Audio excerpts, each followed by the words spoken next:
Ethan Ford chuckled softly. Officer Holt, you're too kind. What objections could I possibly have? Holt leaned in closer, lowering his voice. Some people are still trying to fish Nolan Wallace out. They've even reached out to me. Ethan laughed, a sharp edge to it. Is that so? But there's the law, isn't there? If Nolan Wallace committed a crime, he should receive the punishment he deserves, right? Holt paused, thought for a moment, and understood Ethan's implication. He smiled. Mr. Ford makes a good point. All right, Mr. Ford, I need to go process this batch of punks. I'll take my leave. Ethan waved his hand. Thank you, Officer Holt. Hard work. After Holt left, the crowd dispersed, but many cast curious glances at Ethan. Paul King ran up to Ethan, grabbing his arm. Cousin-in-law, are you really the owner of West Ford Group? Why? Do not look like it. Ethan spread his hands and laughed. Honestly, no. Ethan, damn it. I'm the real deal, okay? Paul laughed dryly. Don't get mad, Ethan. I just think you're too easygoing. You don't have that domineering vibe like other bosses. Hey, don't go. Come over to my place for a drink tonight, or we could go to a bar. He wanted to ride this coattail immediately, but Ethan was already walking away with Grace Miller. Sarah Young pinched the soft flesh at Paul's waist and glared at him. What are you yelling for? Help me up. Paul chuckled awkwardly and quickly supported Sarah. Sarah, are you okay? I twisted my ankle. Does it look like I'm okay? Oomph. You were so useless just now. Sarah scolded, frustrated by his lack of backbone. However, she knew in her heart that while Paul loved to brag, he might not be able to solve real problems. He didn't hold a high position in the comptroller's office. He was just a low-level clerk. Sarah shook off his hand and walked away in a huff. Hey, Sarah, don't be mad. Wait for me. Paul hurriedly followed to comfort her. Since Sarah had twisted her ankle, the shopping trip was cut short. Grace bought 2 sets of clothes for Ethan, and they returned to the Miller home. Back in the room, Grace was helping Ethan try on the new clothes. You'll definitely look handsome in this, you jerk, Grace said expectantly, holding a blue dress shirt. I feel like the style is pretty much the same as what I have at home, Ethan teased. Grace rolled her eyes at him. How is it the same? Look, the waistline is different here. It's more tapered. Come on, put it on and try it. Ethan asked in surprise. Try it on now? Of course. What's the big deal? Hurry up and take off your clothes. It's not like I haven't seen you before, Grace said matter-of-factly. Ethan's mouth twitched. Grace was getting bolder and bolder. All right, I'll try it. Ethan took off his jacket and then unbuttoned his shirt, staring at her as he did so. Grace blushed under his gaze and spat. Ethan, why are you looking at me? What do you want to do? Ethan pondered for a moment and said seriously, What? Grace was confused. What riddles was he speaking now? A moment later, Ethan took off his shirt, revealing lean, defined muscles. His abs were faintly visible. Grace's eyes widened, and a metaphorical drool trail formed at the corner of her mouth. Oh my God, Ethan, have you been working out? Grace swallowed, asking in astonishment. These muscles didn't look like something Ethan would have. With his usual strength, how could he have muscles? Ethan smiled proudly. Of course. The company has a gym. Whenever I go to the office, I work out. We even have professional trainers. My goodness, that's a big change. Grace gave a thumbs up in praise. Looking at him now, he felt much more masculine, though once he put clothes on, he still looked a bit scholarly and refined. Naturally, I'm a lot stronger now. Look, one of my arms is worth 2 of yours. Ethan flexed his bicep, showing off to Grace. Grace scoffed, dismissive. Stop bragging. Want to test it? Arm wrestle. Grace Miller. You think I'm afraid of you? Ethan struck a classic Bruce Lee pose, ready for the challenge. Whoever loses has to be the horse. I want a piggyback ride. Hee. Grace laughed arrogantly. No problem. Come on. Ethan opened his hand. They went to the desk, locked fingers, and prepared to arm wrestle. Ethan laughed inwardly. Little girl, would I, a grown man, lose to you? Before, I'll let you bully me because I didn't use my full strength. Now, I'll show you what a real man is. Let you see true power. I'll count to 3 and we start. Ethan said seriously, beginning to exert force secretly. 1, 2, 3. Go down. Ethan exerted force suddenly, intending to win in a second. But the next moment, he felt a massive force surge from her palm. Terrifying power. Bam! Ethan's hand was slammed onto the table surface. Ethan was bewildered. Holy crap, what kind of monster strength does Grace have? Grace stood up, clapped her hands, and said proudly, Ethan, I won. Ethan also stood up, quickly checking Grace all over, pinching her arms, then her face. Grace, Omega. She slapped Ethan's wandering hand away. What are you doing? Ethan said solemnly. I want to see if you're a robot from the future, or an alien. Grace twitched her lips, glared at him, and said, You're the robot. Is a robot as good-looking as this princess? Since we were kids, you've never been as strong as me. What's so strange about it? Ethan. Grace kicked off her shoes, jumped onto the bed, and waved to him with a smile. All right, you lost. Pay up. Be the horse. Ethan smiled wryly. Okay. He took off his shoes and climbed onto the bed, lying face down. Just as Grace was about to climb on, Ethan gave a wicked grin, suddenly flipped over, and pinned her beneath him. Gracie, how about you let me ride first? Ethan teased. Grace looked at his bare chest, her cheeks instantly turning as red as an apple, her heart racing. W, what are you doing? You clearly lost. You're cheating. Ethan chuckled. Then let me be a cheat. Saying that, he prepared to transform into the big bad wolf and pounce on the super strength little white rabbit. Suddenly, the bedroom door clicked open. Lily Miller, carrying a plate of fruit, was about to walk in. But as soon as she opened the door, she saw Ethan, shirtless, pressing down on Grace. She was instantly dumbfounded. Grace was also dumbfounded. Ethan's body froze completely. As the three looked at each other, the air filled with awkwardness. Grace curled her toes, so embarrassed she could have dug a hole right through the mattress. You two continue. I didn't see anything. Lily chuckled softly and immediately closed the door. Grace's face was beet red. She glared at Ethan, ashamed and annoyed. Ethan, it's all your fault. Thud. Ouch. Outside, Frank Ford checked the time and set down his teacup. Hey, George, I think it's about time. We should head back.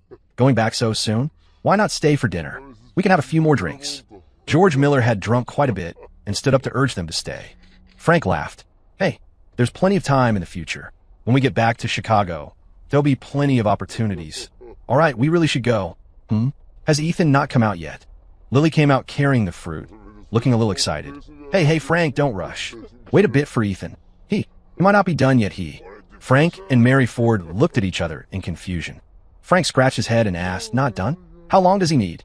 Lily rubbed her chin, thought seriously, and said uncertainly, Maybe. Half an hour? Or an hour? Frank Ford was stunned. Is that so? Well, all right, we'll wait a bit longer. That brat. What is he doing in the room with Grace? In the bedroom, Ethan rubbed his chest and grinned. Grace Miller, are you trying to murder your husband? Grace stifled a laugh, pretending to be angry. Who told you to cheat first? Consider this your punishment. Ethan turned around, ran to lock the door, and laughed mischievously. Hey, don't worry. I've locked the door now. Let's go again. After saying that, Ethan jumped back onto the bed, hugging Grace and rolling around with her. Ethan? Okay, keep your hands still. You're annoying. Grace dodged his tickling hands, letting out crisp laughter. The two played on the bed for a while until they were both tired. Finally, it turned into Grace lying on his chest, playing with his nose. They quietly enjoyed the time alone. After a while, Grace chuckled softly. Ethan, why do I love you so much? Did you use magic on me? Confess. Ethan pinched her small nose and laughed. You want to talk? You definitely put a spell on me. Grace, I love you too. Grace gave a sweet smile, resting her head on his chest, listening to his heartbeat. She wanted to lay like this forever. In this moment, it felt real. With her whole heart and soul, she felt Ethan right there beside her. It's so peaceful. You'll always be by my side, right? She asked softly. Ethan stroked her head and promised, I will. We will never be apart. I will always be by your side. Grace's eyes grew a little moist. She looked up at him. The next moment, she kissed him. Time seemed to stop in an instant. After an unknown amount of time, Grace finally let him go and whispered, All right, Uncle and Annie must have been waiting outside for a long time. You should go back. From now on, I hope you work a little less, rest more, and smoke less. She actually missed Ethan a lot on normal days, but she understood he had work. Sometimes he was busy until late, sometimes he needed to discuss business and couldn't be with her. She would wait silently at home, or bring him a late-night snack, never interfering with his work. She wanted to support him silently from behind. When he was tired, she would be his warm harbor. Ethan looked at her sensible appearance, feeling a heartache for how understanding she was. He smiled. Okay, I'll listen to the boss. Ethan got up from the bed, put his clothes back on, opened the door, and then turned back to wave at her. Grace, I'll pick you up in a few days to go back to Chicago. Grace covered her mouth and laughed. Okay, I know. Go on back. Ethan walked out of the room into the living room and saw Frank already putting on his shoes, holding some return gift bags, looking ready to leave. Dad, you're leaving? Seeing Ethan come out of the room, Frank asked in surprise, "Hey, didn't you need half an hour or an hour? Why are you out in 10 minutes?" Hearing the voice, Lily walked out of the kitchen, wiping her hands, and asked in astonishment, "Ethan, why you're going back already? That fast? Oh my, looks like he needs some supplements." Ethan scratched his head and laughed dryly. "Yes, Auntie, it's getting late." Lily kept a straight face and said seriously, "Wait a moment, I'll get you something." Saying that, Lily went back into the kitchen and brought out a large bag of stuff from the cabinet. She stuffed the items into Ethan's hands and said solemnly, "Ethan, take this back and brew it in water to drink. Drink it every day. It'll help regulate your system." Ethan opened the black bag, looked down, and was instantly dumbfounded. It was a huge bag of ginseng slices and herbal supplements. "I picked these out specifically. I was saving them for your Uncle George, but you take them first. Remember to drink the brew," Lily instructed repeatedly. Ethan, did Annie misunderstand something? Do I need supplements? But he couldn't refuse an elder's kindness. Cough, cough, okay, Annie, I got it. Ethan nodded repeatedly and tied up the bag. Leaving the Miller house, the Ford family returned directly to their home. For the rest of the holiday, if Ethan wasn't on the road visiting relatives, the whole family was at home waiting for relatives to visit. In the blink of an eye, it was January 7th. Early in the morning, Ethan washed up and tidied up the house. "Dad, are any more relatives coming today?"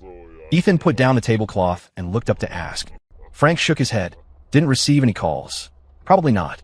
Once we clean up, we'll pack. We have to go back to Chicago tomorrow." Ethan smiled. "That's good.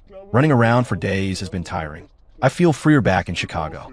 As the father and son were chatting, a knock suddenly came from the courtyard gate. "Who is it?" Frank asked suspiciously. "Frank, it's me, Thomas." Thomas Tate's voice rang out. "Thomas?" Frank didn't recall which Thomas it was for a moment. A former co-worker? He quickly ran to open the door and was instantly stunned.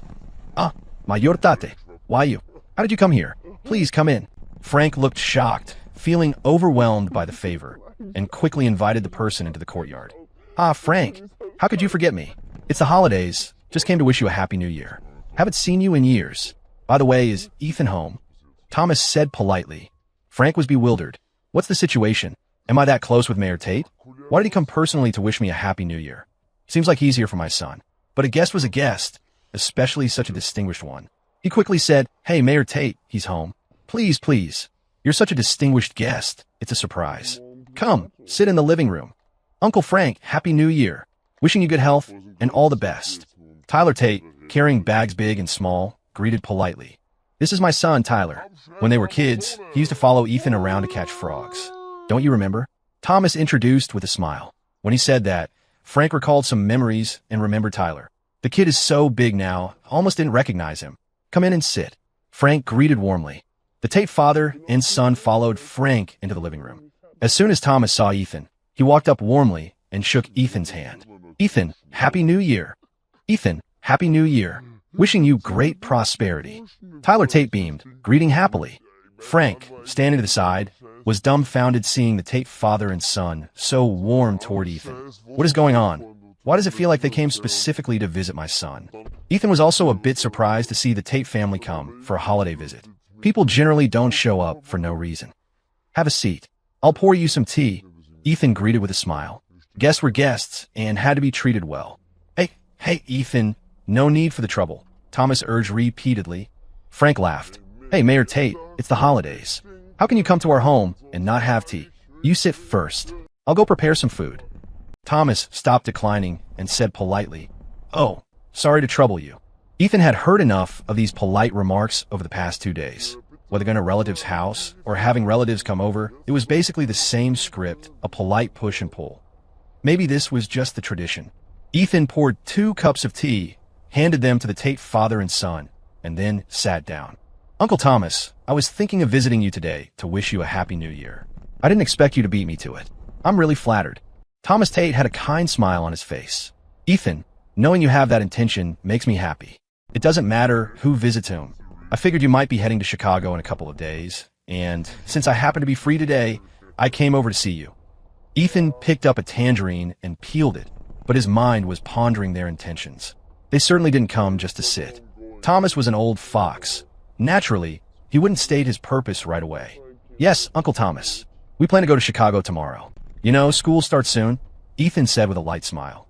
Thomas was surprised. So soon? You could stay a few more days in your hometown. No, I have business to handle in Chicago. I can't sit still here. Ethan shrugged. I see.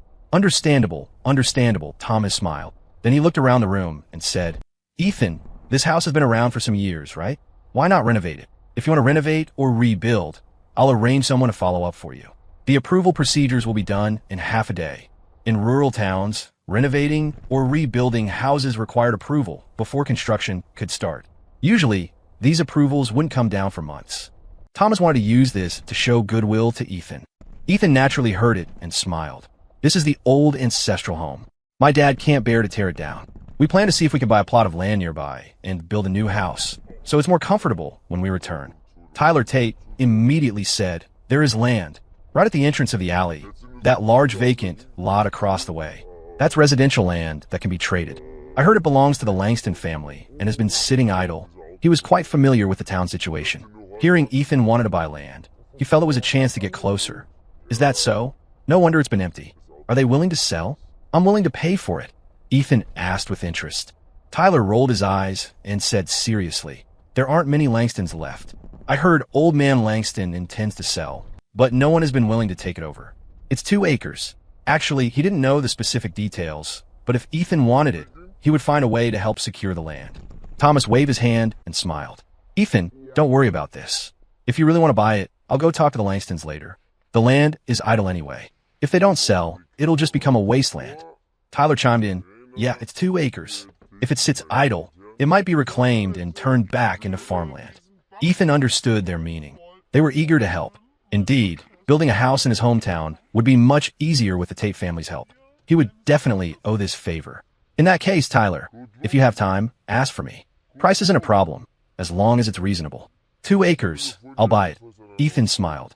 A look of joy appeared on Tyler's face. He responded, haha, no problem. You can leave this to me with peace of mind. I'll go talk to the Langstons when I get back. We should be able to settle it very quickly. Then, thank you very much. Ethan smiled and handed him a tangerine. Tyler happily accepted the tangerine and said, Ethan, now that Big Rock doesn't have the Wallace family, there shouldn't be anything we can't handle. Rest assured, mentioning the Wallace family, Ethan looked at Thomas and asked, Uncle Thomas, how many people behind the Wallaces were swept up? Thomas held up 3 fingers and said seriously, 35. Anyone with ties or dealings with the Wallace family has been taken away for investigation. It involved core positions in the town units, as well as various bureaus. For some people, you could say the wind is whistling in the trees, panic everywhere. Now, everyone is avoiding the Wallaces, trying their best to clear their relationship with them. Hearing this, Ethan laughed involuntarily. When the wall falls, everyone pushes. It's normal. Thomas sat a little closer to Ethan, leaned in, and whispered the Wallace family's assets were confiscated, but his industries are still there. Regarding the investigation of the Wallace family's industries, I've told them to hold off a bit. Among them is a vanadium mine. The reserves haven't been proven yet, but the town had already processed various approvals for the Wallaces beforehand. The mining licenses were all done, but Nolan Wallace didn't have the capability to develop it, so the mine has been sitting idle. Hearing about a vanadium mine, a glint flashed in Ethan's eyes. Starting in 2001, as manufacturing investment increased, the demand for upstream minerals grew. Ethan remembered that in 2003, major newspapers reported a shortage of mines and raw materials. Huge demand sent or prices skyrocketing like a rocket. Currently, vanadium ore was around $2,000 per ton, but in 2 years, just 2 years, it soared to a high of $40,000 per ton. As state-owned assets invested heavily in developing mines and supply increased, the price of vanadium ore quickly fell back, eventually stabilizing around $12,000 to $18,000 per ton. The profit margin was simply staggering. Ethan was intrigued. He pondered for a moment and asked, since the Wallaces went in, his mine should be confiscated, right? Seeing Ethan was interested, Thomas smiled. Of course, it will be forfeited assets. However, I think these assets still need to be liquidated into fines. According to my discussion with Mayor Gene Gardner, this mine has to be listed for auction, which includes the mine's exploration rights and mining rights. Hearing this, Ethan immediately picked up a pack of Parliament cigarettes from the table, took out 2, handed them to Thomas and Tyler, and then lit one for himself. Haha, Uncle Thomas, I'm a bit interested in this mine, Ethan said bluntly, not hiding it at all. Thomas took a drag of his cigarette and laughed. Ha, I knew it. Ethan, you'd definitely be interested. The Wallace family has fallen. In the entire Big Rock, I think the only person with the capability and strength to develop the mind is you. Keep the goodies within the family, right? You're from Big Rock. It's more appropriate for one of our own to handle this. Ethan calculated rapidly in his mind.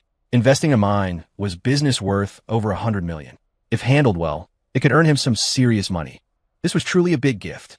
Thomas Tate bringing out such a big gift. What did he want in exchange? There was no such thing as a free lunch in this world. If there was, it was surely poisoned. Then thank you very much for looking out for me. Uncle Thomas, Ethan said politely, cupping his hands. Thomas waved his hands repeatedly, looking serious. Hey, no need to be so polite.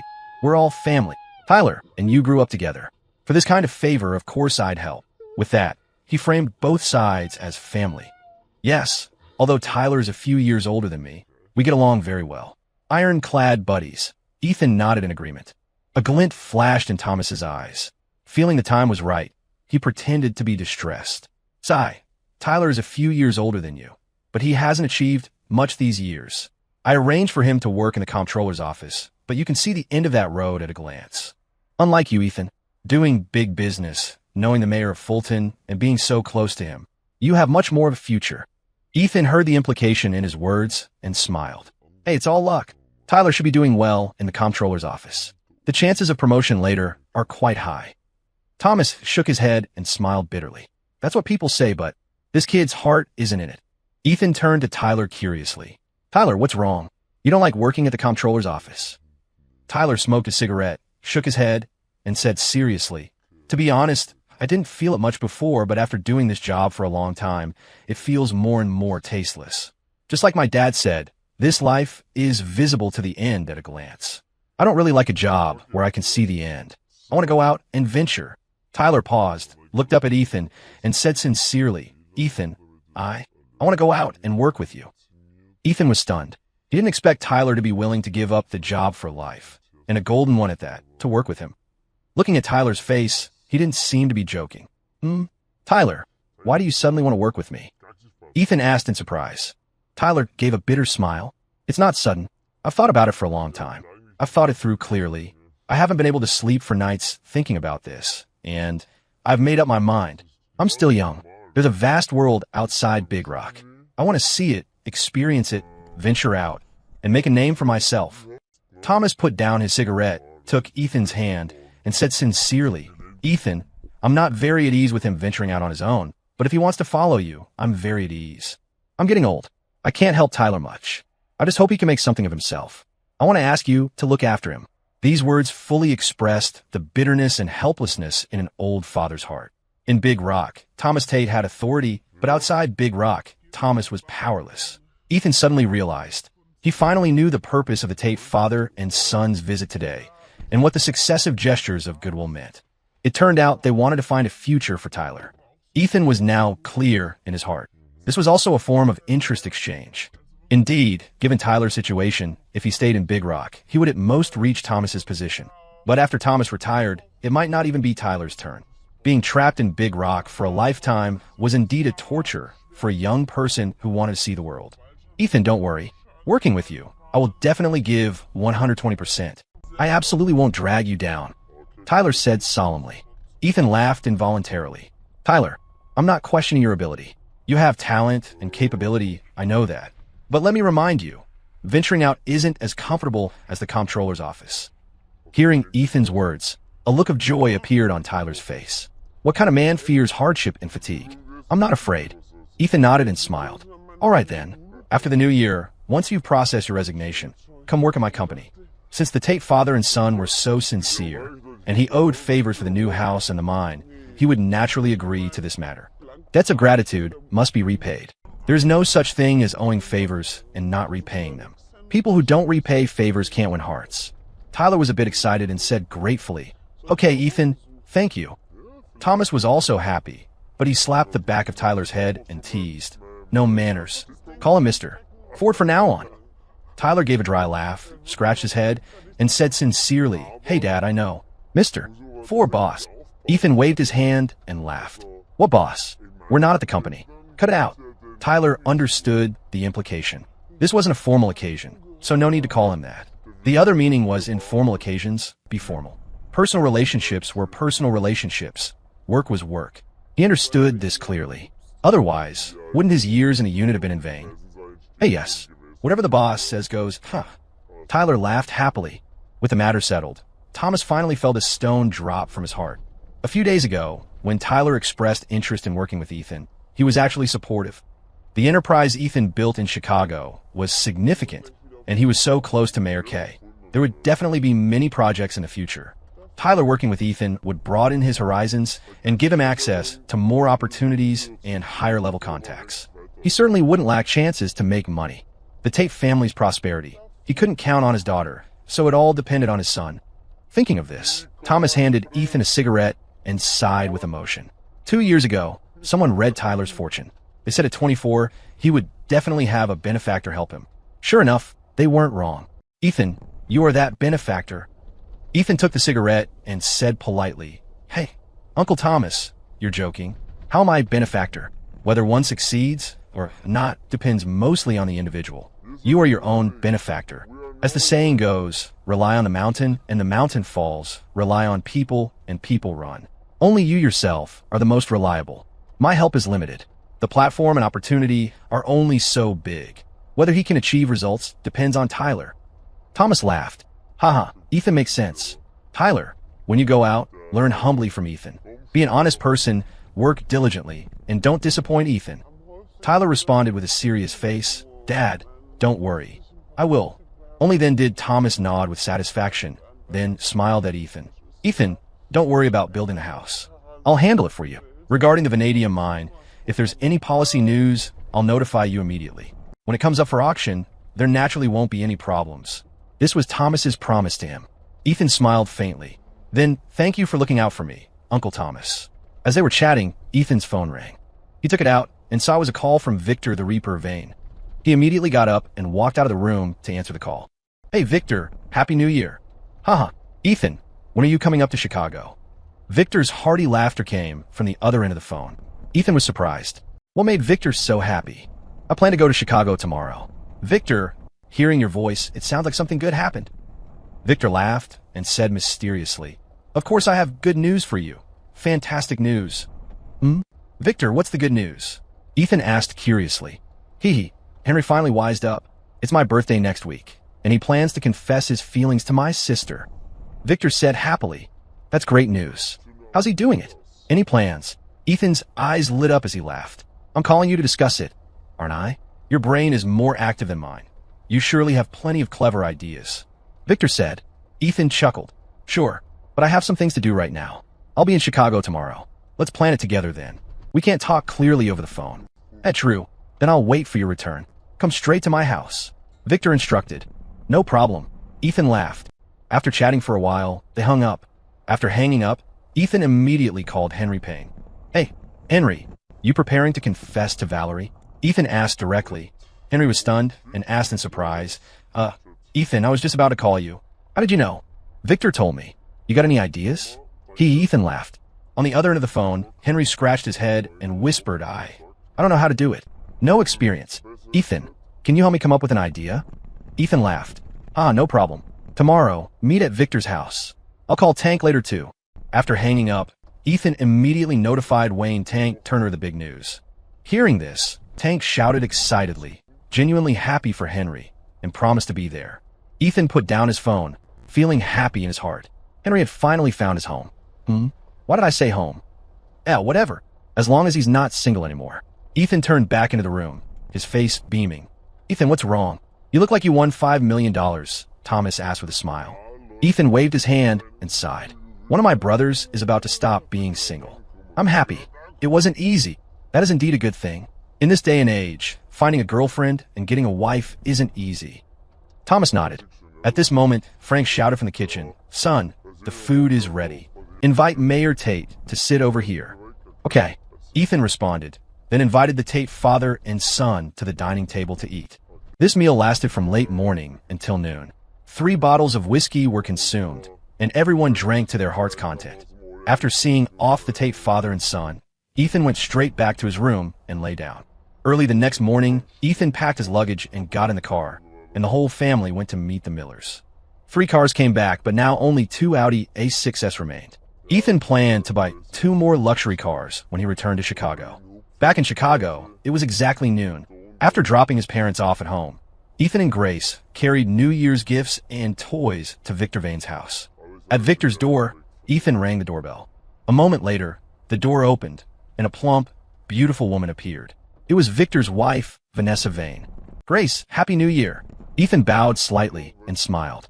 "Vanessa, Happy New Year," Grace also greeted. It wasn't her first time at Victor's house. They knew each other. "Ethan, Grace, you're here. Come in and sit," Vanessa greeted warmly. Ethan carried the gifts inside. Victor's child, Timmy, saw Ethan and ran over excitedly shouting, "Uncle Ethan! Uncle Ethan! This kid, he definitely knows you bought him toys. He asks when you're coming all the time." Vanessa covered her mouth and laughed. "Haha, plenty of toys. Timmy, here, this is a super big tank." Ethan placed the toy in front of Timmy. "Wow, such a big tank." Timmy happily hugged the toy, jumping up and down. "This child, haven't you thanked Uncle Ethan yet? And did you wish Uncle Ethan a Happy New Year?" Vanessa scolded playfully from the side. Timmy remembered and bowed to Ethan. "Thank you, Uncle Ethan. Uncle Ethan, Happy New Year. Congratulations, and be prosperous." "Timmy is so good. Here, take your lucky money." Ethan happily rubbed his little head and handed him a large red envelope. Thank you, Uncle Ethan." Timmy happily accepted the envelope. Grace squatted down, pinched his cute chubby cheeks, and laughed. "What about me? You haven't called me yet."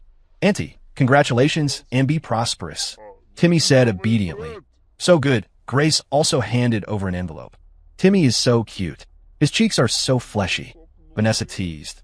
"Then why don't you hurry up and have a baby?" Grace's cheeks blushed.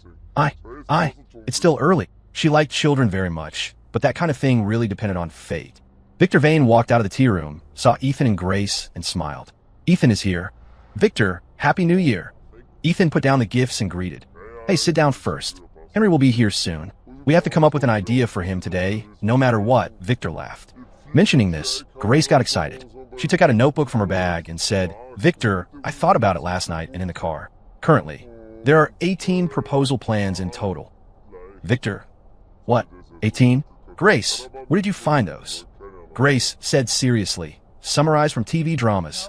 I also asked my best friend, Chloe." Cough, "All right, let's bring them all out for discussion later." Victor coughed twice, surprised Grace had so many ideas. About half an hour later, Henry Payne and Tank arrived together. A group of people gathered around the living room table to discuss the proposal plan. "How about this one? Right downstairs at her apartment complex. Set up flower lanterns in a heart shape. Then Henry, you stand in the middle. We'll lure Valerie down, and she'll definitely be surprised." Grace pointed to one of the plans. "Grace, the weather forecast says rain tonight," Tank said, twitching his mouth. Grace slapped her forehead. "Oh, I almost forgot. Oh no, if it rains, most of my plans won't work. Then didn't I waste my time organizing them?" She flipped through the notebook, bewildered. Her plans were all outdoors. If it rained, they were all ruined. Now everyone else was bewildered too. Victor was a rough man. He had no ideas. Henry was a simpleton. He couldn't think of anything good. Tank had stumbled into his own relationship by accident last time and had no good suggestions either. Grace's plans were impossible to execute due to the rain. "Ethan, do you have any ideas?" Victor looked at Ethan. Everyone else looked at Ethan in unison. "Me?" Ethan paused. Suddenly, a flash of inspiration struck his mind. He slapped his thigh and said, "Hey, I actually thought of one." "What is it? Tell us quickly," Victor asked curiously. Ethan turned to Henry and asked with a smile, "Henry, where was the first place you and Valerie met?" Henry scratched his head and replied, "In the hospital ward. She was taking care of me." Ethan grinned. "That's right. Then you have to go to the hospital one more time." Henry was confused and didn't understand. Ethan waved his hand and said to everyone, "My plan goes like this. Henry, follow the plan later. We'll be waiting right outside the ward. Remember, don't blow your cover. The ring is hidden in your jacket's left pocket. Don't lose it. We'll be outside with flowers and balloons. Once you distract her, text me immediately. We'll rush in and set everything up for you. When she comes back, take advantage of her confusion, pull out the ring, and propose right away. Is everyone clear? Move out. Go, go, go." Evening, at the hospital entrance. Ethan shoved Henry out of the car. Inside the car, Victor stared at him and instructed, Henry, be sharp, you hear? Henry was a bit dazed and nervous. Doing million-dollar projects hadn't made him this nervous. I will. Henry nodded heavily. With that, he turned and walked toward the hospital. Inside the hospital, Valerie Vane was on duty at the inpatient nursing station. Valerie, I'm off work. You'll have to work hard tonight. A female nurse took off her white coat and smiled. Valerie sat at the desk and replied with a smile. Okay, Nurse Fran, you go. Leave it to me, don't worry. The nurse named Fran put away her files and suddenly asked curiously, Hey, Valerie, why haven't I seen that boyfriend of yours come to find you today? What boyfriend? Not yet. Valerie blushed and stammered. Seeing her like this, Nurse Fran teased. Not yet? I see the word boyfriend written all over your face. Hey, if he's not your boyfriend, why do you go eat with him so often? Why does he visit you so much? TSK, I feel like you two are closer than a boyfriend and girlfriend. Valerie's face turned red. She pouted. If he hasn't confessed, so he isn't. What's there to confess? That's not popular anymore these days. Fran shook her head, saying that. She leaned in and whispered in Valerie's ear, You have a few drinks with him, sleep together, and it's a done deal. Valerie's face burned. She said in annoyance, Oh, Fran, what are you saying? Really? Fran covered her mouth and laughed. Oh, blushing already? You usually seem so open-minded. Still saying he's not your sweetheart. If you ask me, stop waiting for the man to speak up. Find a chance and ask him yourself. Won't that do? All right, Fran. Hurry up and go home to your kids. So chatty. Valerie stood up and pushed her out. After a while, Valerie took out her phone, wanted to call Henry, but after hesitating, she didn't dial. Wonder where he is now. Is he busy? Will I disturb his work? Valerie muttered to herself, put down the phone, and rested her chin in her hands. Will that guy come and find me today? Should I find time to talk to him? If we're gonna date, let's date. When did I become so cowardly? Oh, why think so much? Work. She patted her face to wake herself up. Suddenly, a nurse shouted from the door. Valerie, there's a patient being admitted. Come here for a second. Okay, coming. Valerie responded from the office and gathered her things. When she left the office and saw the patient, she froze. Henry. Yes, the person checking in was indeed Henry Payne. Henry turned his head, saw Valerie, and stammered, Valerie, I can't be hospitalized. Valerie quickly walked over and asked with concern, Are you not feeling well? Are you hurt? Henry clutched his heart. He wanted to speak, but he forgot his lines. He secretly opened his palm, which had words written in ink. He read from his hand, word by word. My heart feels a bit uncomfortable. I came to treat my heart. Stay for observation. Valerie was dumbfounded. What's wrong with you? Why are you stuttering like you're jammed? Henry put his hand down and laughed dryly. In nothing. Valerie, arrange a room for me. All right, follow him. Hey, how come I've never heard you had heart trouble before? Valerie stared at him suspiciously. Henry mimicked Ethan's thick-skinned manner. I don't know either. Getting sick is hard to predict. Is that so? Valerie was suspicious, but still led him to a ward. Inside was an elderly couple in their 70s or 80s. You wait here first. I'll go check the registry, Valerie instructed, then check the book at the door. Henry immediately took out his phone and texted the room number to Ethan. Ethan, inpatient department, 6th floor, room 13. Come quick. On the other side, Ethan and the others were waiting for the message. Beep, beep, the phone rang. He immediately picked it up to check. Henry sent a text. Action. Ethan laughed. Everyone quickly got out of the cars, holding bouquets and balloons, causing passersby to look sideways. Hey, is this some big show? Valerie walked back into the ward, holding a thermometer, and said to Henry, the doctor said you need to take your temperature first. Okay. Henry immediately took off his jacket and placed it on the chair nearby. Valerie took his temperature and instructed, hold it tight. Come with me to the treatment room. Huh? Not here? Henry asked in surprise. Of course not here. Go to the treatment room. I need to examine you, Valerie said with concern. With that, Valerie casually picked up his jacket. All right, hurry up and follow. Henry patted his pocket, wanting to notify Ethan, but his phone was in the jacket pocket. He looked up, and Valerie had already left the room. Valerie, wait for me. He quickly chased after her. Arriving at the treatment room, Henry wanted to grab his jacket, but Valerie pushed him down onto the seat. Don't move. I've learned professional nursing. I'm going to listen to your heart now and check your heart rate, Valerie said seriously. This. Henry reached out to grab the jacket, but under Valerie's stern gaze, he pulled back and sat properly.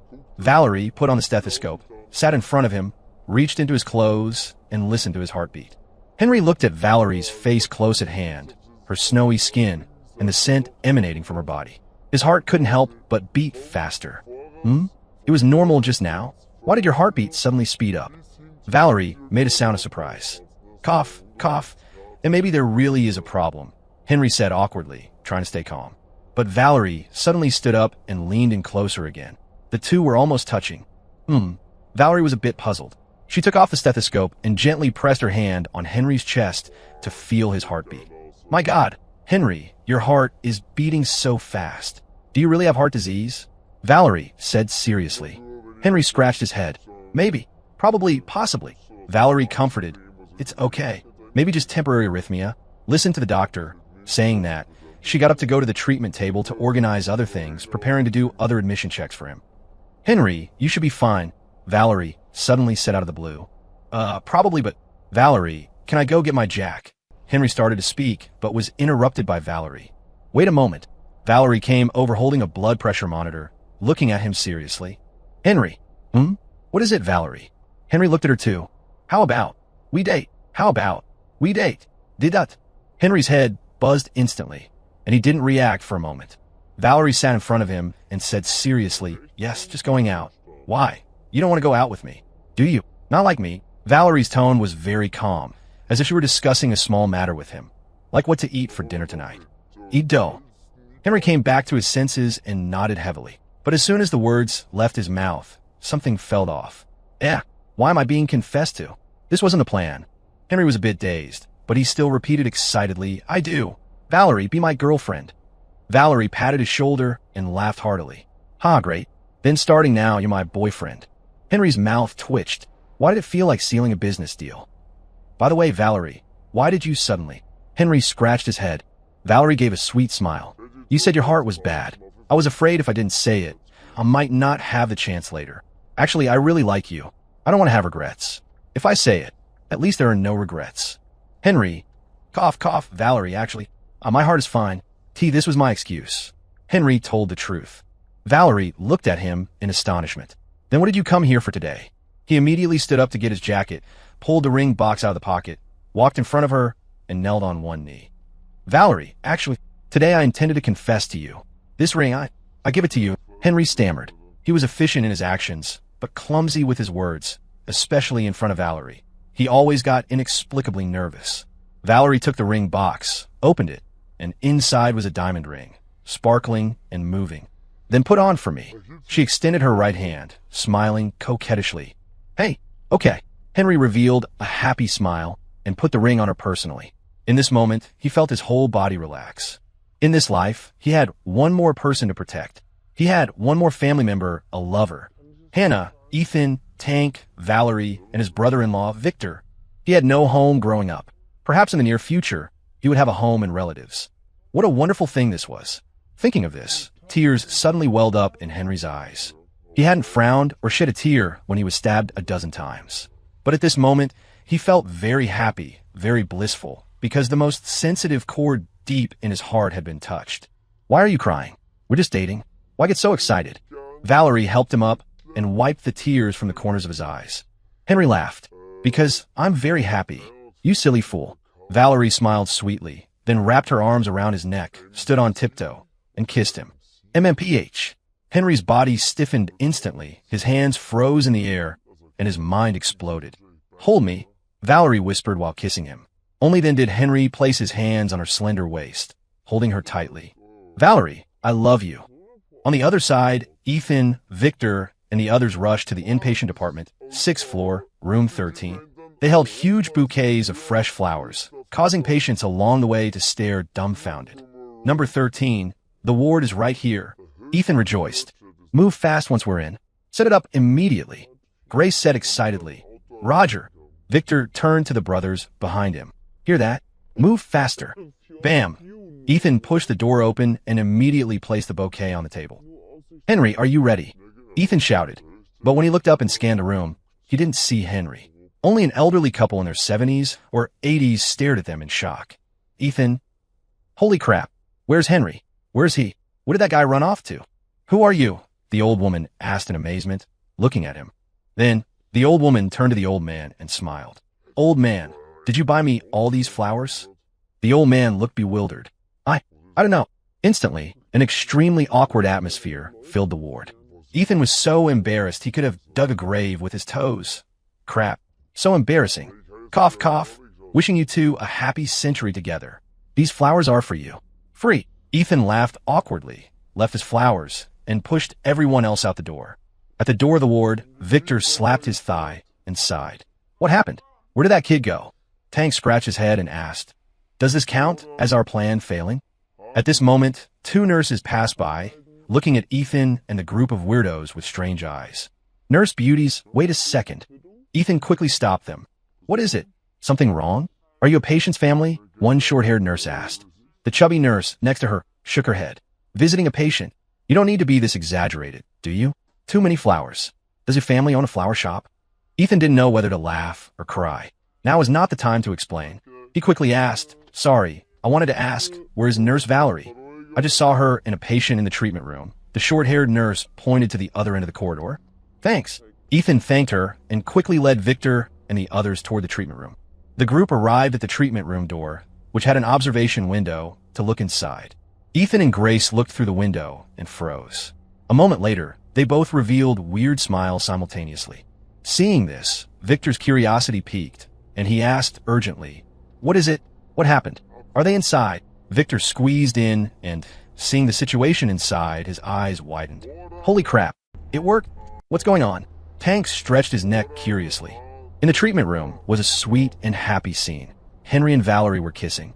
Damn, it worked. Ethan laughed happily. Indri succeeded in getting unsingled.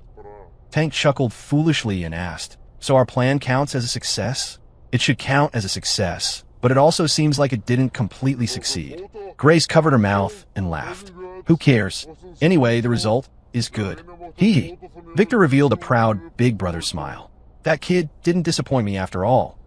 A group of people holding massive bunches of flowers blocking the treatment room door to peep. This scene was truly bizarre. Inside the treatment room, Henry and Valerie slowly stopped. Both were panting slightly. Valerie's cheeks were flushed and charming. I still have a shift tonight, Valerie whispered. Then you go ahead. I'll wait for you at the hospital until you get off work. Henry laughed foolishly. Valerie gave a sweet smile and let him go. She turned her head and saw several pairs of eyes staring straight at her through the observation window on the door. She was dumbfounded on the spot. Who's outside? She blurted out in shock, thinking that her kiss with Henry just now had been seen by everyone. I want to die of embarrassment. Henry turned his head sharply, saw those eyes, and instantly recognized them. Holy crap, why are Ethan and the others here? Valerie, face flushed, walked over quickly and opened the door. The group swarmed in. Victor Vane laughed awkwardly. You two are here. We've been looking for you for ages. Valerie crossed her arms, staring at him, and questioned, How long have you been at the door? Just arrived. Really? Victor nodded heavily. Then he added, We didn't see anything, really. Ethan's mouth twitched. Victor, isn't that just giving yourself away? Ethan held up 4 fingers and said seriously, I swear, we really didn't see anything. Valerie glared at everyone in annoyance. I'm a bunch of big liars. I can't be bothered with you. I'm going to work. Make way. Valerie pushed through the crowd and left directly, but after stepping out the door, her pace suddenly quickened, and she ran away covering her face. That girl, so she doesn't know how to be shy. Victor teased. Victor, why are you guys here? Henry walked over. We acted according to the plan, you dummy. Victor laughed. Henry's head was still a bit foggy. Now he remembered he had sent the room number.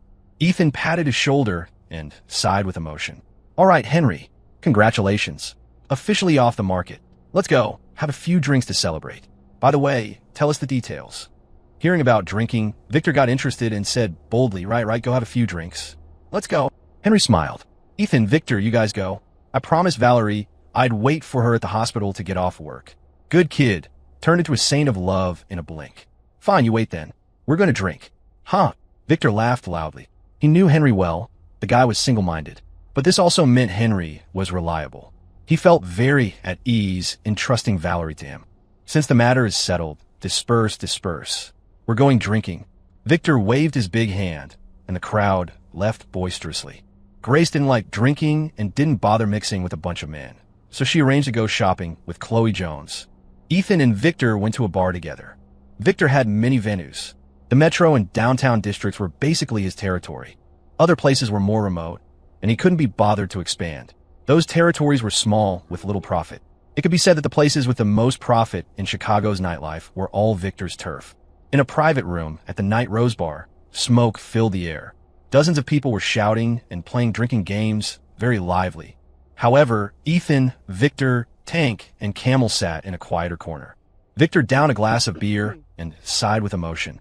Ethan, I'm really happy today. So happy. I only have this one sister. Before, she had a big temper and high standards. She didn't like anyone. Watching her grow up day by day, I worried. Thinking, what if she never gets married? Now, I can finally rest assured. Seeing the smile, never leaving his face, Ethan could tell he was genuinely happy. Victor, you can relax now.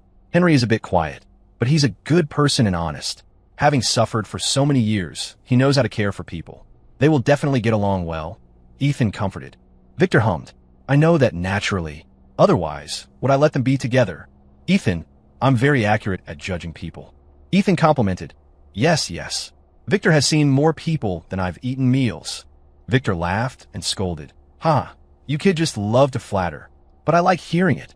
Camel grinned and asked, Victor, when can the brothers drink at the wedding feast? Victor waved his hand and decided soon. Let them date for a while. Get engaged this year and married next year. Let you drink twice. No, 3 times. Had a baby next year. Handle it all together. Saying that, Victor asked Ethan, Ethan, you're a cultured man. How does that saying go? A big brother is like a father, right? Ethan nodded. Essentially, right. A big brother is like a father. I'm her big brother, so I'm basically her dad. What I say goes, Victor declared on the spot. Camel laughed happily. Ah, that's great. I'll wait for the wedding wine. Come, happy today. Everyone cheers. Everyone raised their glasses. They drank from evening until midnight. Victor rarely drank this much or was this happy. By midnight, he was pretty wasted. Ethan also felt his head spinning. He couldn't drink anymore. If he continued, he would definitely vomit. Dozens of people in the private room had already passed out drunk. Ethan waved his hands repeatedly. Victor, no more, no more. If I drink more, I'll be on the floor too. Victor put his arm around his shoulder. Fine, let's go upstairs for some tea. There are some things I want to talk to you about. Sure, let's go. Victor and Ethan supported each other, left the private room, and took the elevator straight to the 8th floor, the top floor of the bar. There was an office belonging to Victor here. The main hall of the office had a set of sofas, and behind the sofas was a huge floor-to-ceiling window offering a view of the neon lights of Chicago outside. As soon as they entered the office, forget making tea, they didn't even want to walk. They collapsed directly onto the sofa to rest. Victor sat up, took a pack of cigarettes, and handed one to Ethan. Have one. Ease up. Ethan took the cigarette, lit it, and took a drag. His head cleared a bit, but he still felt groggy. Seeing him like this, Victor laughed and scolded. You kid need to practice your alcohol tolerance more. Yes, need to practice. Ethan squinted, replying listlessly. Victor patted his own head to sober himself up. He looked back at the Chicago night view outside the window and sighed, Look how prosperous Chicago is. Ethan also sat up and leaned on the sofa to look. Yes, the biggest city in the region. Prosperous since ancient times. Victor gave a light laugh. The night view is beautiful, but I'm tired of looking at it. I don't plan to look anymore. Ethan turned to look at him in surprise, wondering why he suddenly said that. Victor blew a smoke ring and said calmly, For so many years, to be honest, I've always felt I owed Valerie. Since childhood, as a brother, I couldn't help her much. I even brought her a lot of trouble. I always hoped she could find a good man to marry, someone to protect her and care for her. Today, I finally saw some hope. Hearing the sincerity in his words, Ethan smiled. Victor, you're a good brother. Victor shook his head, smiling bitterly. Can't say that. I remember an old saying, once you enter the life and death are the boundaries. For people like us, earning money with our lives, not dying is lucky enough. But implicating family is a sin. How can I be called a good brother? Ethan flicked the ash from his cigarette and didn't reply. Victor was right. Once in this life and death were the boundaries. Anyone on this path would probably live in fear, including their family. Victor, then what are your plans for the future? How about? Ethan wanted to say something, but stopped halfway. Victor naturally knew what he wanted to say and chuckled. I want to get out of the game. Go legit after Valerie and Henry get engaged. Then take my wife and kid to travel the world. See the world. Ethan was stunned. Go legit. Victor's face showed a trace of fatigue as he smiled. Yes, I never had this thought before, but seeing Valerie today gave me this idea. Consider it for myself and for Valerie. For my wife and child, it's time to step down. With that, he stood up, walked to the huge floor-to-ceiling window, and looked at the bustling urban night scene outside, with a reluctant look on his face. Chicago's night is truly beautiful. Late at night, inside the Whitestone Hotel, the lights were dim. A dozen men were surrounding a middle-aged man in a floral shirt. The guy in the floral shirt knelt on the ground, wiping the cold sweat from his forehead, looking nervous. Barry Baz, Mitchell sat in front of him, legs crossed, smoking a cigarette. Ethan Ford and Victor Vane are at the bar right now. The guy in the floral shirt nodded hurriedly. Yes, yes. Baz flicked away the cigarette in his hand, stood up abruptly, walked up to him, patted his face, and laughed. Very good. You did well. The guy in the floral shirt wiped the sweat from his face and laughed dryly. Baz, it was my duty, my duty. Baz gave a savage grin. When we get rid of Ethan Ford and Victor Vane, you'll take the top credit. After speaking, Baz stood up and waved his hand. Brothers, let's go. Time to work. Yes, Baz. A dozen people in the room shouted in unison. Just as Baz was about to lead the men out, Ray Young suddenly wheeled himself out in his wheelchair, blocking their way. Boss, Baz bowed. Ray Young scanned these people and asked, "Where do you want to go?" Baz smiled. "Boss, we're going to the Night Rose Bar to take care of Ethan Ford and Victor Vane. Both of them are there." Ray Young snorted coldly and scolded, "Fool! Victor Vane brings people with him everywhere now, let alone at his own turf. You reckless idiot." Baz's smile froze. He lowered his head, not daring to speak, waiting for the reprimand. Ray Young said, frustrated, "Baz, I value you. It's good that you dare to fight, but you have to use your brain more. In our world, relying solely on fighting won't achieve great things." Baz pursed his lips, a look of unwillingness on his face, but he didn't dare say much in front of Ray Young. "Yes, boss." Ray Young tapped the armrest and said in a low voice, "Now is not the chance. We have to wait for the most suitable opportunity. Remember, we are a wolf hiding in the dark. We either don't bite, or when we bite to kill." The next day, noon, sunlight shone into the room through the white curtains. Ethan was sound asleep in bed.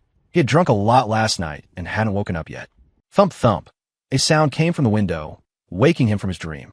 He rubbed his sleepy eyes, his head still groggy. "Oh, who is it?" Thump, thump. "Ethan, the sun is roasting your butt." Still sleeping, Grace's crisp, sweet voice rang out from outside the window. Ethan threw off the blanket, rolled out of bed, and pulled open the curtains. The blinding sunlight almost kept his eyes shut. He shielded his eyes with one hand and opened the window with the other, seeing Grace wearing a white shirt, leaning out of the opposite window. Morning, Grace." He yawned and smiled. Grace glared at him, retracting her extendable, clothes-drying pole. "Mr. Ford, it's almost noon. Still early. Tell me, what time did you get back last night? Were you drunk?" Ethan rubbed his temples. He didn't remember when he got back, or even how he got back. Cough. Probably 11 o'clock. Grace huffed, exposing him. "No way. You weren't home yet at 11. All right. I forgot." Ethan laughed awkwardly. "Oh, I'm so hungry. My stomach is growling, starving to death." He quickly changed the subject. Grace pouted. "Sleep so long. Of course you're hungry. Come over. I bought breakfast, bagels, and coffee. I'll heat it up for you." Ethan grinned. Hee. Grace loves me the best. "Okay, I'll take a shower and be right there." After speaking, Ethan grabbed clothes from the closet and ran to shower. He had fallen asleep immediately upon returning last night and hadn't washed. Half an hour later, Ethan came out showered, changed into a blue shirt and casual pants, looking a bit like a business professional. This outfit was bought by Grace. He looked in the mirror and said with satisfaction, "Tis not bad. Grace's good taste." Cleaned up and tidy, he ran to the Miller house. Just as he entered, he saw Grace bringing out the heated breakfast. "Young Master Ford, you're finally up. Quick, sit down. This servant has made breakfast for you," Grace said, putting on an obedient act. Ethan's mouth twitched. He felt something was wrong, very wrong. "Cough, Grace. What are you trying to do? If you have something to say it nicely." Agreed. A gentleman uses his mouth, not his hands. Ethan moved slowly, sitting down under Grace's concerned gaze. Grace opened her mouth, revealing two cute little tiger teeth. "Sorry, this princess is not a gentleman." As her voice fell, she made a move as if to bite him. Ethan simply hugged her, pulled her into his arms, and kissed her. MMPH. Grace's eyes widened. After a flurry of frantic activity, Grace went limp in his arms a moment later. Ah, damn it, you cheated. Grace blushed, glaring at him. Ethan wiped his mouth and laughed. Hee hee, you forced me. Grace punched his chest lightly with her small fist, looking disgusted. Next time, don't drink so much. Drinking too much is bad. Drink less. I really worry about you. Ethan rubbed her small head and smiled. Okay, I promise you. Next time I'll drink less. I swear. Grace poked his forehead with her finger and huffed. I don't believe you. You just know how to trick me. All right, hurry up and eat. It'll get cold. Okay, I'm eating. Ethan focused on eating breakfast, or rather, lunch, filling his internal temple, while Grace rested her chin in her hands and watched from the side. In her eyes right now, he was everything. Ethan, eat slower. Careful not to choke. Grace pulled a tissue to wipe his mouth. Seeing Ethan's comical wolfing down of food, she couldn't help but want to laugh. Ethan is actually really cute sometimes. By the way, Ethan, Chloe said she's going to the high school in 2 days. I want to go back and see Mr. Zane too. Will you go? Grace asked softly. Sure. It's going to go back and see the old boss. Otherwise, once school starts, there won't be time, and he won't have time either. Ethan nodded and agreed. Speaking of the old boss, their homeroom teacher at Oak Creek High, Mr. Zane. In high school, he had the nickname Demon Zane. He was a teacher who was particularly strict with students, but actually cared for them very much. For 3 years in high school, Ethan's grades weren't very good originally, but Mr. Zane never gave up on him, nor did he despise him for dragging down the class. Ethan was grateful to Mr. Zane. He had thought about finding time to visit him before, and now that Grace said she wanted to go back, they could fulfill this wish together. Grace smiled sweetly. Then it's settled. Let's go buy some gifts later. 2 days later, Oak Creek High School. It was a sunny day but a bit humid. It had rained the day before, and the sun came out today, typical humid weather. Duke and Dan Drake drove 2 cars, 2 Audi A6s, toward Oak Creek High. Grace and Chloe Jones wanted to whisper secrets, so they threw Tank into the same car as Ethan. Ethan, to be honest, going back to see Mr. Zane, my legs are shaking a bit. Tank laughed at himself. Every time he thought of Mr. Zane's serious face, it was simply a nightmare of his high school days. Ethan teased. What are you afraid of? Mr. Zane is a bit strict, but he's not a monster. He won't eat people. Actually, he's quite a nice person. An excellent teacher. Tank scratched his head and laughed naively. That's true, but I'm still afraid of him. At this moment, inside the faculty dormitory building at Oak Creek High, Mr. Zane was burying his head in lesson plans. His wife, Tanya Zane, brought in a cup of tea. George, still busy? Didn't you say a few students were coming to visit today? Mr. Zane didn't look up. MHM, I'll go help you cook as soon as I finish writing this paragraph. Tanya was used to talking to him like this over the years. Mr. Zane had dedicated his whole life to education. Apart from work, he didn't seem to care much about anything else. After a while, Mr. Zane finished.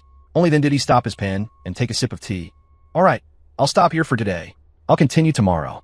Don't blame me. The new semester is about to start. I have to prepare the lesson plans early. Mr. Zane looked up and said. Tanya rolled her eyes at him. I know you're busy. Otherwise, I would have just done it myself. Mr. Zane stood up to comfort her. Okay, I'm going to help you. Is that good enough? The couple left the room and entered the kitchen to start cooking. How many people are coming in total? I'll cook more rice, Tanya asked. 6, maybe 7. Just cook a full pot, mister. Zane replied with a smile. Tanya washed the vegetables and laughed. Every year after the holidays, wave after wave of students comes back to see you. Aren't they afraid of your stone face? Am I that scary? Mister. Zane frowned. Look, just the way you are now. Any student would be scared of you. Tanya looked back and laughed. Can't change it now. But I'm quite happy that the kids come back to see me. A kind smile finally appeared on Mr. Zane's face. Teaching for so many years, he never expected every student to like him. If students came back to see him, he was satisfied. The couple worked together, one prepping, one stir-frying. Before long, 5 home-cooked dishes were ready. Knock, knock. There was a knock at the door. Coming. Mr. Zane wiped his hands and shouted. Is it Ethan? You want to open the door? Standing there were 2 young men. Teacher, Happy New Year. The 2 young men greeted in unison. Uriah West, Lucas Bell, you're here. Come in and sit, Mr. Zane greeted with a smile. They were students from the class of 96. Uriah was the former academic rep and a student who visited often. Uriah wore black frame glasses, had a crew cut, and wore a plaid shirt, radiating the aura of an engineering guy from head to toe. Uriah walked in and laughed happily. "Teacher, I've come to disturb you again." "Hey, what are you saying?" "I'm happy you could come, mister," Zane said kindly. "We all remember your kindness. For a lifetime, we agreed to come see you every year." Lucas Bell laughed loudly. He had his hair parted on the side. "I know you have heart. Sit first, mister," Zane greeted. Uriah put down a large gift bag on the table and saw 6 dishes already laid out, more than usual. "Hey, really trouble you to cook so many dishes, teacher." "Mister," Zane poured tea and laughed. "Ah, it's not just you two today. A few more students are coming later." "Is that so? Juniors?" Uriah asked casually. "Yes, class of 2000. Come, don't stand. Sit, mister." Zane smiled. The 3 sat down. "Mister." Zane looked at Uriah, seeing his face was a bit haggard, and asked, "Uriah, how is your work now? You don't look very well." Uriah smiled bitterly. "Same old. Busy in the lab all day. I have to start a new semiconductor project as soon as I get back after the new year. I specially took leave to come out today. Otherwise, I probably won't have free time for the next 2 months." Lucas teased. "Uriah, capable people do more work. If they don't squeeze you, who will they squeeze?" Uriah sighed. "If they squeeze any harder, I'll be dry. My team is carrying the projects. If we don't add more hands, it's too hard to sustain." "Mister," Zane kept a straight face. "No matter how busy, you must pay attention to your health. Health is the capital of work. You need to rest more." Uriah mocked himself. "Teacher, if I rest, I probably won't have rice to eat." "Mister," Zane glared at him. "What are you saying? You graduated from top-tier university. How can a college graduate not find a job? If it really doesn't work, just change jobs. Don't ruin your health for money." Uriah smiled bitterly. "Teacher, I wanna, but my industry circle is only so big. There are only a few companies in Chicago. Where else can I go? Forget it. I'll just endure for now. If I really can't take it anymore, big deal, I'll change careers." Lucas quickly advised, "Change careers? Uriah, wouldn't your years of effort be wasted? You've won several big awards. I advise you not to switch. Talk to your boss." Uriah spread his hands helplessly. "If I could talk, I would have talked long ago. Wait until today. Forget it. It's the holidays. Let's not talk about these depressing things." He turned to look at Mr. Zane and asked, "By the way, teacher, I haven't had time to congratulate you. I heard your class last year produced several students who went to Ivy League schools, and one was the state top scorer." Mentioning this, the wrinkles on Mr. Zane's face smoothed out with laughter. "Ah, yes. The kids from the class of 2000 were quite competitive. Indeed, one was the state valedictorian. But he didn't go to Harvard or MIT. He went to Illinois Tech." "Huh, went to Illinois Tech." Uriah was very surprised. "Yes, everyone has their own choices. Illinois Tech is also good, Mr. Zane smiled. "True, Illinois Tech is good too. He can definitely get into a master's or PhD program later. Lots of future," Uriah said enviously. For a state valedictorian to go to Illinois Tech, there were likely preferential conditions like guaranteed grad school admission. Those conditions alone were enviable. "Mr. Zane said with gratification, "Yes, that child's family background was a bit poor, but he is very talented. He will definitely be able to change his destiny in the future." Hearing this, Lucas laughed loudly. "In that case, teacher, ask him later. If he wants to earn money while studying, he can come to us. We have many part-time opportunities here, as long as he can use a computer. That would be great. He's majoring in computer science." "Mr. Zane rejoiced. "Hey, no need to wait for another day. You came just in time. That child is coming over today. Have a good chat with him later. You seniors should help as much as you can. As long as he's willing to work and put in the effort, there's still plenty of opportunities out there, right, Uriah?" Lucas Bell said with a smile. "Yeah, I have a feeling that once we fully integrate with the global market, opportunities will be popping up everywhere. Well, except maybe in my line of work." Uriah West replied with a self-deprecating laugh. Lucas teased, "Come on, Uriah, don't be such a pessimist. The industry you're in is growing fast. Once the profits start rolling in, your compensation will definitely go up." Uriah smiled bitterly. "I sure hope so." "Mr. Zane stood up. You guys sit tight. I'm gonna go help out in the kitchen. We'll eat as soon as everyone arrives." Uriah stood up immediately. "Teacher, let us help you." "Mr. Zane waved his hands repeatedly. No, your guests. Just sit and have some coffee." But Uriah was already rolling up his sleeves. "Don't be polite with us, Mr. Zane. Guest or not, we'll always be your students. Helping out is the least we can do." He turned to Lucas. Right, Lucas? Lucas stood up as well. Exactly. Many hands make light work. How could we let you and Mrs. Zane do all the work? Mr. Zane couldn't win against the two of them, so he let them join him in the kitchen. While they were busy preparing food, a knock came at the door. Mr. Zane wiped his hands and smiled. At this hour, that must be Ethan and the gang. He went to open the door, and sure enough, standing outside were Ethan Ford, Grace Miller, Wayne Tank Turner, and Chloe Jones. Happy holidays, Mr. Zane. We came to wish you a happy new year. Ethan said, holding up a large gift basket. Hello, Mr. Zane. Grace chimed in sweetly. Tank shrank his neck slightly and chuckled dryly. Happy New Year, Mr. Zane. Come on in. But really, just your presence is enough. Next time, no gifts. Mr. Zane laughed, trying to look stern but failing. Ethan smiled. We couldn't do that. How can we visit our favorite teacher empty-handed? Please, just accept it. Ethan hadn't bought anything extravagantly expensive, just some gift baskets with snacks, chocolates, and some clothes. For holiday visits, it was the thought that counted. Overly expensive gifts just created pressure. As they walked into the living room, Ethan set down his gift basket and noticed other gifts on the table. Someone else was already here? Hey there. Happy New Year to the younger class.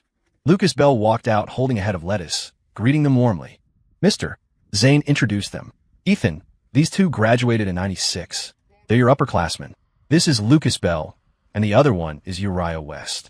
Uriah wiped his hands and poked his head out of the kitchen, revealing a friendly face. Hey, Mr. Zane, which one is the state top score from last year? Uriah asked curiously. Mr. Zane beamed. That would be Ethan here, the state valedictorian. Out of all the students I've taught, he's got the best exam scores. Huh, Mr. Zane's voice was filled with pride. Ethan bowed slightly to the two alumni. Happy New Year, Lucas, Uriah. It's a special kind of fate to meet at Mr. Zane's house today. I hope you look out for us in the future. His words made the two older graduates feel quite respected. Lucas and Uriah came out of the kitchen completely. Uriah smiled happily. We're all Mr. Zane students. Looking out for each other is just what we do. We help each other. After some pleasantries, Mrs. Zane, Tanya, came out carrying a dish. The food is ready. Don't just stand there. Come on, sit down. We can talk while we eat. You got it, Mrs. Zane. Ethan responded, helping to arrange the seats. Around a table filled with home-cooked dishes, the group laughed and chatted, the atmosphere lively and warm. I'm happy today. Would you guys like a drink? You've all graduated and are adults now, so a little drink shouldn't hurt. Mr. Zane took out a large water bottle that was actually filled with moonshine from the local market. Mr. Zane, I drove here, so I'm the designated driver today. Uriah can drink with you, Lucas said quickly. Mr. Zane looked surprised. Lucas, you haven't been out of college that long, have you? You already bought a car. Lucas smiled modestly. Oh, Mr. Zane, it's just a Honda Accord sponsored by my family. My salary wouldn't be enough to buy a car yet. Mr. Zane waved his hand. All right, fair enough. You don't drink then. I'll drink with the others. He turned to Ethan. Ethan, will you guys have some? Ethan nodded and smiled. Sure, Mr. Zane, we took a cab here, so a little drink is fine. Ha, excellent. Let's have some then, Mr. Zane said happily. Mr. Zane personally poured the liquor for the students. Come, let's raise a glass. To your academic progress, success in work, and most importantly, good health. Mr. Zane toasted. Everyone raised their glasses. After a few rounds, everyone was in high spirits. Mr. Zane turned to Ethan. Ethan, how are you finding life at Illinois Tech? How are your studies? It's good. The classmates are friendly. And don't worry, Mr. Zane, I haven't slacked off. I didn't fail any exams last semester. Ethan replied with a smile. Tank chimed in enviously. Didn't fail? He nearly aced every subject. Seriously, when it comes to academic talent, people are just built differently. Ethan, spare me some of that talent, will you? I failed one class. Uriah looked surprised. Near perfect scores? That's impressive, Ethan. To get near perfect scores in college meant the highest scholarship was practically guaranteed. As expected of the state valedictorian, Ethan was modest. There's some luck involved. The exams covered exactly what I reviewed. It wasn't particularly hard. Mr. Zane looked very gratified. Ethan, you haven't disappointed me. But right, don't get arrogant. Keep it up and aim to graduate with honors. It'll make finding a job much easier later. Finding a job? Ethan paused. He hadn't really thought about looking for a job. Mr. Zane downed a glass of liquor and asked, Ethan, I read in the paper that the Tri-State Steel Mill is closing down after the new year. I heard it's being acquired by an out-of-state steel company. Ethan nodded. Yeah, the acquisition process has already started. It's supposed to be finalized this month. These were confirmed details Ethan knew. Doesn't your dad work at the mill? If it's acquired, won't he be laid off? Mister, Zane asked with concern. Ethan smiled lightly. Yeah, not just my dad. Most of the employees at the mill will be let go. Seeing him smile, Mister, Zane felt a pang of sadness. This kid was still so optimistic. The family's main breadwinner was about to be laid off. How would they manage? Sigh, the world is unpredictable and ruthless. Society these days. So many workers are losing their jobs. Ethan, don't worry too much. Just study hard, and you'll definitely make something of yourself in the future, Mister, Zane advised earnestly. Ethan nodded heavily. Yes, Mister. Zane, I'll follow your advice and focus on my studies. Hearing that Ethan's father was about to lose his job, Uriah couldn't help but lament the cruelty of the world. Ethan had such high academic talent, yet his family was in such difficulty. What about tuition? Living expenses? Living costs for a month had to be at least $400, right? If the family had no economic means, they probably couldn't support him for long. No wonder Mr. Zane had hinted for him to help. It seemed the kid really was in trouble. With his junior in such a bind, how could he, as a senior, not lend a helping hand? Uriah's nose tingled, feeling a wave of sympathy for Ethan. This kid was hardworking and ambitious, but reality was just too cruel. Come on, it's the holidays. Let's not talk about sad things. The future is definitely bright. Ethan, as long as you stay optimistic, you'll be fine. Uriah raised his glass. Thanks for the encouragement, Uriah. Cheers. Ethan clinked his glass against Uriah's. The meal lasted for over an hour, shifting from work talk to pure life chat. After eating, Mr. Zane invited everyone to have some coffee. Grace and Chloe helped Mrs. Zane clear the table. Come try this coffee I bought. It's a supermarket house blend, a bit cheaper, but the taste isn't bad, Mr. Zane said to the group. Ethan took a sip and felt a bit of bitterness. Perhaps he had gotten too used to high-end private reserve blends. Suddenly drinking the cheaper stuff felt a bit jarring. But that bitterness also brought back memories of when he first started his business with Tank. Back then, they were holed up in a small shop with Henry Payne and his sister, eating cheap takeout with a side of construction dust. Those days were bitter, but everyone was happy. The entrepreneurial journey had been filled with difficulties, but with this group of brothers, they had made it through. Good coffee. I used to drink this blend all the time, Ethan smiled. It was true. When they had no money, the family drank cheap coffee. It had a unique flavor. Not about the beans, but about the memories. As long as you like it, Ethan. I'll give you a couple of bags to take home later. Mr. Zane laughed. Just then, Ethan's phone rang. It was Duke Drake. Ethan answered immediately. Hey, Duke, what's up? Ethan asked. Boss, I just ran into the principal of Oak Creek High downstairs. He heard you were here and said he wants to come up and see you. Duke replied. The principal? Principal Lambert? What does he want? Ethan asked, surprised. I don't know, but he's already on his way up, Duke replied. Ethan shook his head with a helpless smile. Probably coming to talk business. He finally had a few days of rest, and now this. All right, I got it. Ethan responded and hung up. Lucas, overhearing him, asked curiously, Ethan, who was that? Who's looking for you? Principal Lambert. He called me before the holidays to schedule a lunch, but I didn't expect him to be downstairs today. Ethan shook his head and smiled. Lucas laughed. That's a good thing. You're the state top scorer. Principal Lambert must be especially concerned about you. But speaking of which, Ethan, I have some part-time opportunities at my place. Are you interested? The money isn't huge, but it should be enough to get by. Ethan paused. Part-time? I don't need a part-time job. Lucas looked serious. Oh, come on, young man. Don't let pride get in the way. In life, cash is what matters. Mister, Zane just mentioned your difficulties. As your upperclassman, I'll help where I can. No questions asked. Uriah chimed in. Yeah, Ethan. Even though we're just employees, we've been out in society a bit longer. My company has some part-time openings too. If you do well, it could really help support your family. Ethan listened, wanting to laugh and cry at the same time. When did he become a charity case in their eyes? He was just about to explain when a knock came at the door. Hey, that must be Principal Lambert coming to see our star student. I'll get it. Uriah stood up with a smile. Uriah opened the door to reveal a middle-aged man in a black windbreaker, sporting a comb-over and glasses that framed a pair of shrewd, squinting eyes. Principal Lambert. Hello. Uriah greeted him. Mister. Zane also came over to welcome him. Principal, hello. What brings you here? Principal Lambert had originally come to visit his sister-in-law in the building. He had noticed two Audi A6 sedans downstairs and thought some city official was visiting. Upon inquiring, he found out it was Ethan Ford who had returned. Before the holidays, city leaders had visited the school and mentioned Ethan, which was when Lambert learned that Ethan was actually the owner of the West Ford Group. Oak Creek High's state valedictorian was the boss of a major corporation. That was a huge honor. He had kicked himself for not connecting with Ethan sooner. He had tried calling before the break to set up a meal, hoping to build a relationship and maybe secure some sponsorship. Big bosses love sponsoring their alma maters. It gained them a reputation and connections. It was a win-win. So, knowing Ethan was at Mr. Zane's, he came straight up. He had to see Ethan no matter what. Mr. Zane, Happy New Year. Is Mr. Ford still here? Principal Lambert asked very politely. Mr. Ford, you mean Ethan? Mr. Zane asked uncertainly. Yes, the pride of Oak Creek High, our state valedictorian. Lambert clapped his hands. Ethan is here.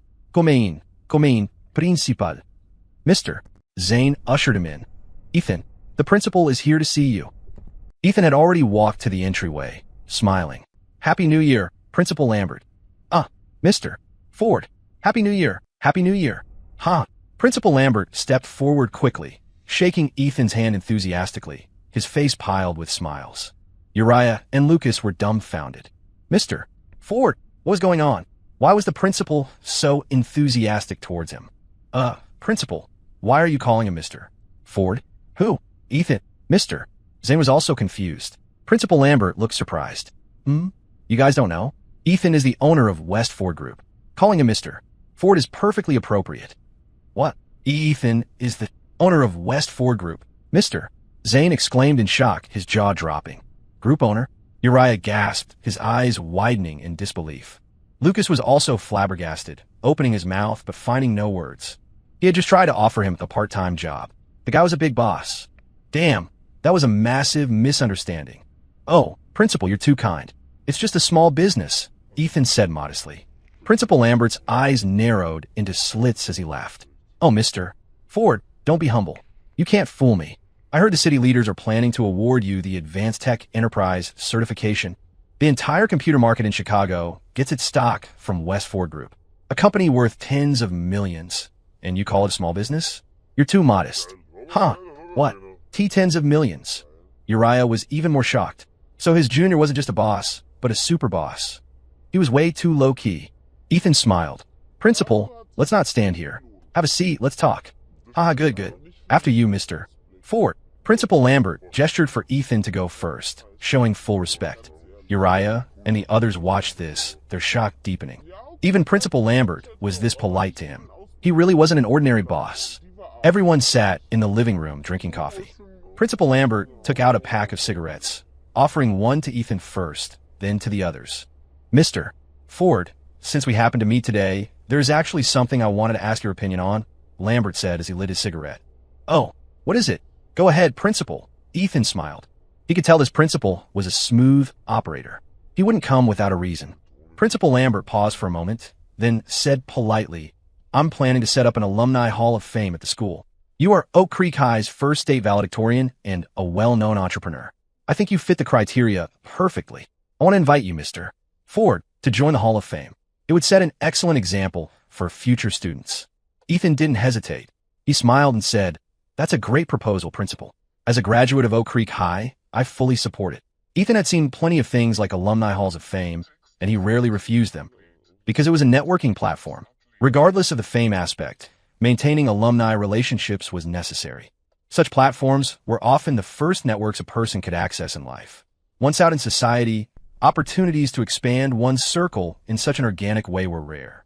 For example, many officials in the system knew each other and helped each other largely because they attended the same training classes or seminars, becoming classmates. Many people relied on these connections to climb the ladder. Business was the same. Turning a stranger into a partner, or someone would do you a favor, was difficult. But with the pre-existing connection of sharing a school, things became much easier. Oak Creek High was a key high school that had produced many officials and business people. It had connections in both politics and commerce, which was something Ethan valued. Principal Lambert beamed. With your support, Mr. Ford, I'm sure this Alumni Hall of Fame will be a success. It's just that, Mr. Ford, The school is currently expanding. I want to build a separate building for the Hall of Fame to serve as an exhibition center, but getting the funding from above might be a bit difficult. His implication was clear. He hoped for a sponsorship. To get things done, the school needed money. Ethan smiled knowingly.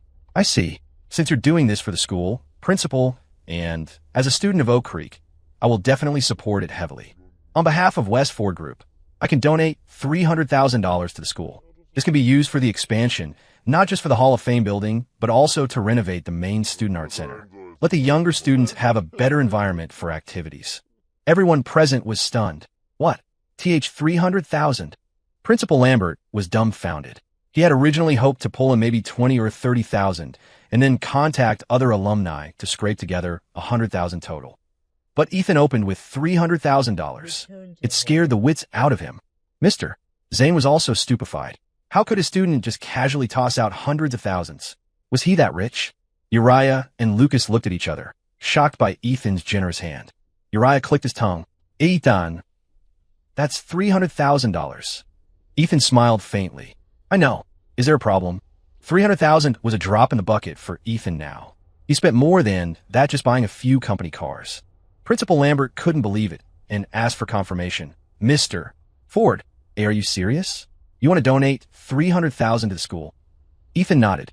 Yes, Principal. Principal Lambert took a deep breath and shook Ethan's hand vigorously. Mr. Ford, on behalf of Oak Creek High, I thank you. Thank you so much. Thank you for your strong support. Sure enough, coming to find Ethan today was the right move. This kid was truly generous. Amazing. Just a modest contribution, Principal. No need to be so polite, Ethan said courteously. Donating to the school was beneficial for him too. With this relationship, he could expand many connections. Future graduates of Oak Creek High would definitely feel a sense of closeness to West Ford Group. Whether high school or college, Ethan planned to make strategic donations when appropriate. Spending money to build a network was worth it. Principal Lambert slapped his thigh in delight. It is truly our honor to have a graduate like Mr. Ford at Oak Creek High. I think the Student Arts Center building should be named the West Ford Building. What do you think, Mr. Ford? Principal Lambert knew how to return a favor. If you think that's appropriate, Principal, Ethan said noncommittally. Principal Lambert was quick on the uptake. Then it's settled. It will be called the West Ford Building. Future students will surely remember this kindness. With the business talk done, the group drank coffee and chatted casually. Ethan asked Uriah, curiously, Uriah, you mentioned earlier that you work in the semiconductor industry. Which company are you with? Chicago Semiconductor Devices. It has an integrated circuit research institute under it. I lead a project team there. Uriah scratched his head embarrassedly. He felt a bit inferior in front of Ethan now. He couldn't help it. His junior was too outstanding. Ethan was a group chairman, while he was just an employee. His title sounded high level, but he was just a glorified worker. Ethan's eyes flashed with interest. So, semiconductor devices. You know us, Ethan. Uriah was surprised. The company was well known within the Chicago semiconductor field, but only to insiders. Most people didn't know about it. Ethan smiled mysteriously. Is your company currently negotiating an acquisition? Is it the State Chip Industry Group proposing the acquisition, backed by state capital? Uriah's face showed shock. How'd you know? Ethan smiled. Nothing much. Just heard some rumors. In fact, this matter was significant. Ethan paid close attention to the semiconductor and integrated circuit industries and knew about this. Later, the Academy of Sciences would take the lead, combining the Semiconductor Institute with the state-backed Research Institute to form the Integrated Circuit and Applications Institute, laying the foundation for the state to become a major player in the domestic semiconductor industry. The semiconductor supply chain mainly consisted of material suppliers, equipment manufacturers, design services, and manufacturing/packaging. The main product was chip manufacturing. These were the upstream industries. Downstream were industrial electronics, consumer electronics, and other applications. At this point in 2001, the country was mainly developing the downstream of the integrated circuit chain, manufacturing various electronic products. However, the upstream was still controlled by foreign entities, who took the lion's share of the profits. Domestic companies only got meager manufacturing margins. But this was a path that had to be walked. Uriah laughed dryly. Is that so? I thought the company was keeping it confidential. Didn't expect it to spread. Discussions about this were banned in the company, so it was surprising Ethan knew. Ethan thought for a moment and smiled. What area of research do you focus on, Uriah? Oh, I work in consumer electronics. Various home appliances, small gadgets, things like that. Not exactly cutting-edge high-tech, Uriah said modestly. Ethan's eyes lit up. He was interested. Consumer electronics? That's not bad. Uriah, I'm planning to invest in an electronics plant in the tech district. Would you be interested? Ethan extended an olive branch. Uriah paused, pointing at himself, stunned. Huh? Me? In that moment, he felt like a giant pie had fallen from the sky and smashed him on the head, knocking him dizzy. Uriah was completely bewildered. Ethan wanted to open an electronics plant, and he was offering him an olive branch. Ethan, no, Mr. Ford. I'm just a researcher. Would I be suitable? Uriah lacked confidence. Ethan smiled. Of course. I'm specifically looking for research talent. You're perfect. Someone who can lead a project team at a semiconductor company. How could you be anything less than excellent? Uriah, if you're willing, you can come to my plant as the technical director, specifically in charge of product R&D. Everyone around them was shocked. Technical director. The compensation for a plant's technical director would undoubtedly be incredible. Uriah had really met a benefactor. Even Lucas looked at him with envy. This was equivalent to letting Uriah skip several rungs on the corporate ladder, jumping straight to an executive position. Hearing the title, technical director, Uriah felt even dizzier. His mind was buzzing, and he couldn't make a decision right away. Ethan saw his hesitation and smiled. You don't need to decide immediately. Come visit my company later, have a seat, and we can talk in detail then. How about that? Ethan was giving him a choice, not forcing him. Uriah nodded repeatedly. Yes, Mr. Ford. Let me think about it. Mr. Ford, I have a question. Why? Why do you want to invest in the semiconductor industry? The scale of investment in this industry is massive, not ordinary. And the return cycle is very slow. The supply chain is long. Compared to the profit returns of the internet industry right now, it's really too low. Lucas nodded. Yeah, even though the country is pushing manufacturing, the profit margins are very low, especially with such huge capital required for semiconductors. You might not see a profit anytime soon. Facing their doubtful gazes, Ethan said calmly, some things, no matter how difficult, someone has to do them. If you don't do it, I don't do it, then this industry will forever be choked by Western capital. We'll never be able to stand on our own. I know investing in semiconductors might not make money quickly, and it requires huge funds. I know all that, but I just don't want to see a day where our domestic tech industry is strangled by foreign entities, kneeling before foreign capital begging for scraps. If our country wants to achieve industrial upgrades, we can't do it without a cutting-edge semiconductor industry, and we certainly can't do it without cutting-edge science. To develop technology, someone must be brave enough to invest, even if not for personal gain, then for this country, for everyone's future. Towards the end, Ethan's tone became increasingly firm. Investing in semiconductors was something he had always wanted to do. In his previous life, he missed this golden era. The prevailing thought in the domestic industry became, buying is better than building, thinking that building it themselves was too slow and it was better to use foreign tech. This mindset became mainstream, causing the domestic semiconductor industry to stagnate, eventually leaving the country's technological development firmly in the grip of foreign powers, half dead and in extreme pain. He knew the future, so he cherished the present even more. He knew he couldn't miss this golden window of opportunity again. If the domestic semiconductor industry wanted to rise, they had to build it themselves. They couldn't rely on others, especially not Western capital. Ethan's firm words infected everyone present. Though not overly aggressive, they made people's blood boil. Uriah clenched his fists, his eyes shining. Mr. Ford, if all entrepreneurs had your vision, why would we worry about our semiconductor industry not flourishing? Mr. Zane personally poured tea for Ethan, sighing with emotion. Ethan, with that kind of awareness, you are the student I am most proud of. Tank raised his fist and laughed. Following Ethan is never wrong. I believe no matter how hard it is, we can overcome it. Ethan raised his cup and smiled. Haha, with everyone working together, success will come naturally. Cheers. Everyone raised their cups for a toast. At 3 p.m., it was getting late. The coffee was finished, and the conversation had been thoroughly enjoyable. Uriah had things to do and stood up to leave. Ethan and his group also took their leave. Downstairs, Ethan said goodbye to Uriah and Lucas. Uriah, come sit at the company when you have time. You're always welcome. Ethan shook his hand and smiled. Definitely, Mr. Ford. I'll be there. Uriah nodded heavily. All right, you guys head back if you're busy. We're heading out too. Let's meet up again sometime. Ethan waved, then got into the Audi. Duke Drake started the car and left the staff housing complex. Uriah and Lucas watched Ethan's car until it disappeared from sight. Uriah, you really met a benefactor today, Lucas said enviously. Yeah, a true benefactor. Our junior is incredible. Uriah smiled. Let's go visit West Ford Group another day. You go back and think about it. I think Mr.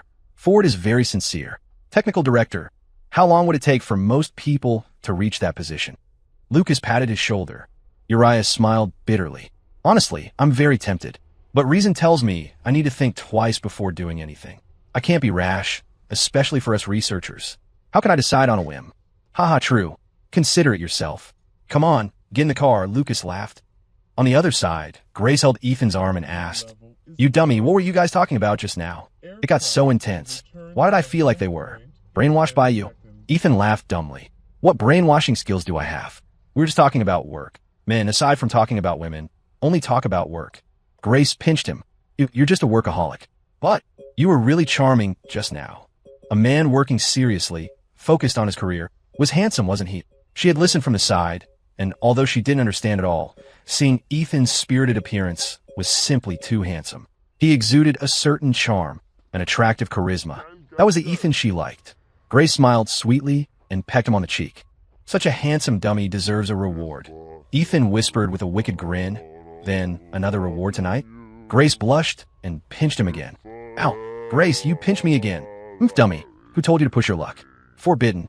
While they were flirting, Duke Drake in the driver's seat coughed dryly twice. Grace's face flushed red, and she fell silent. With others present, she was thin-skinned and didn't dare be too brazen.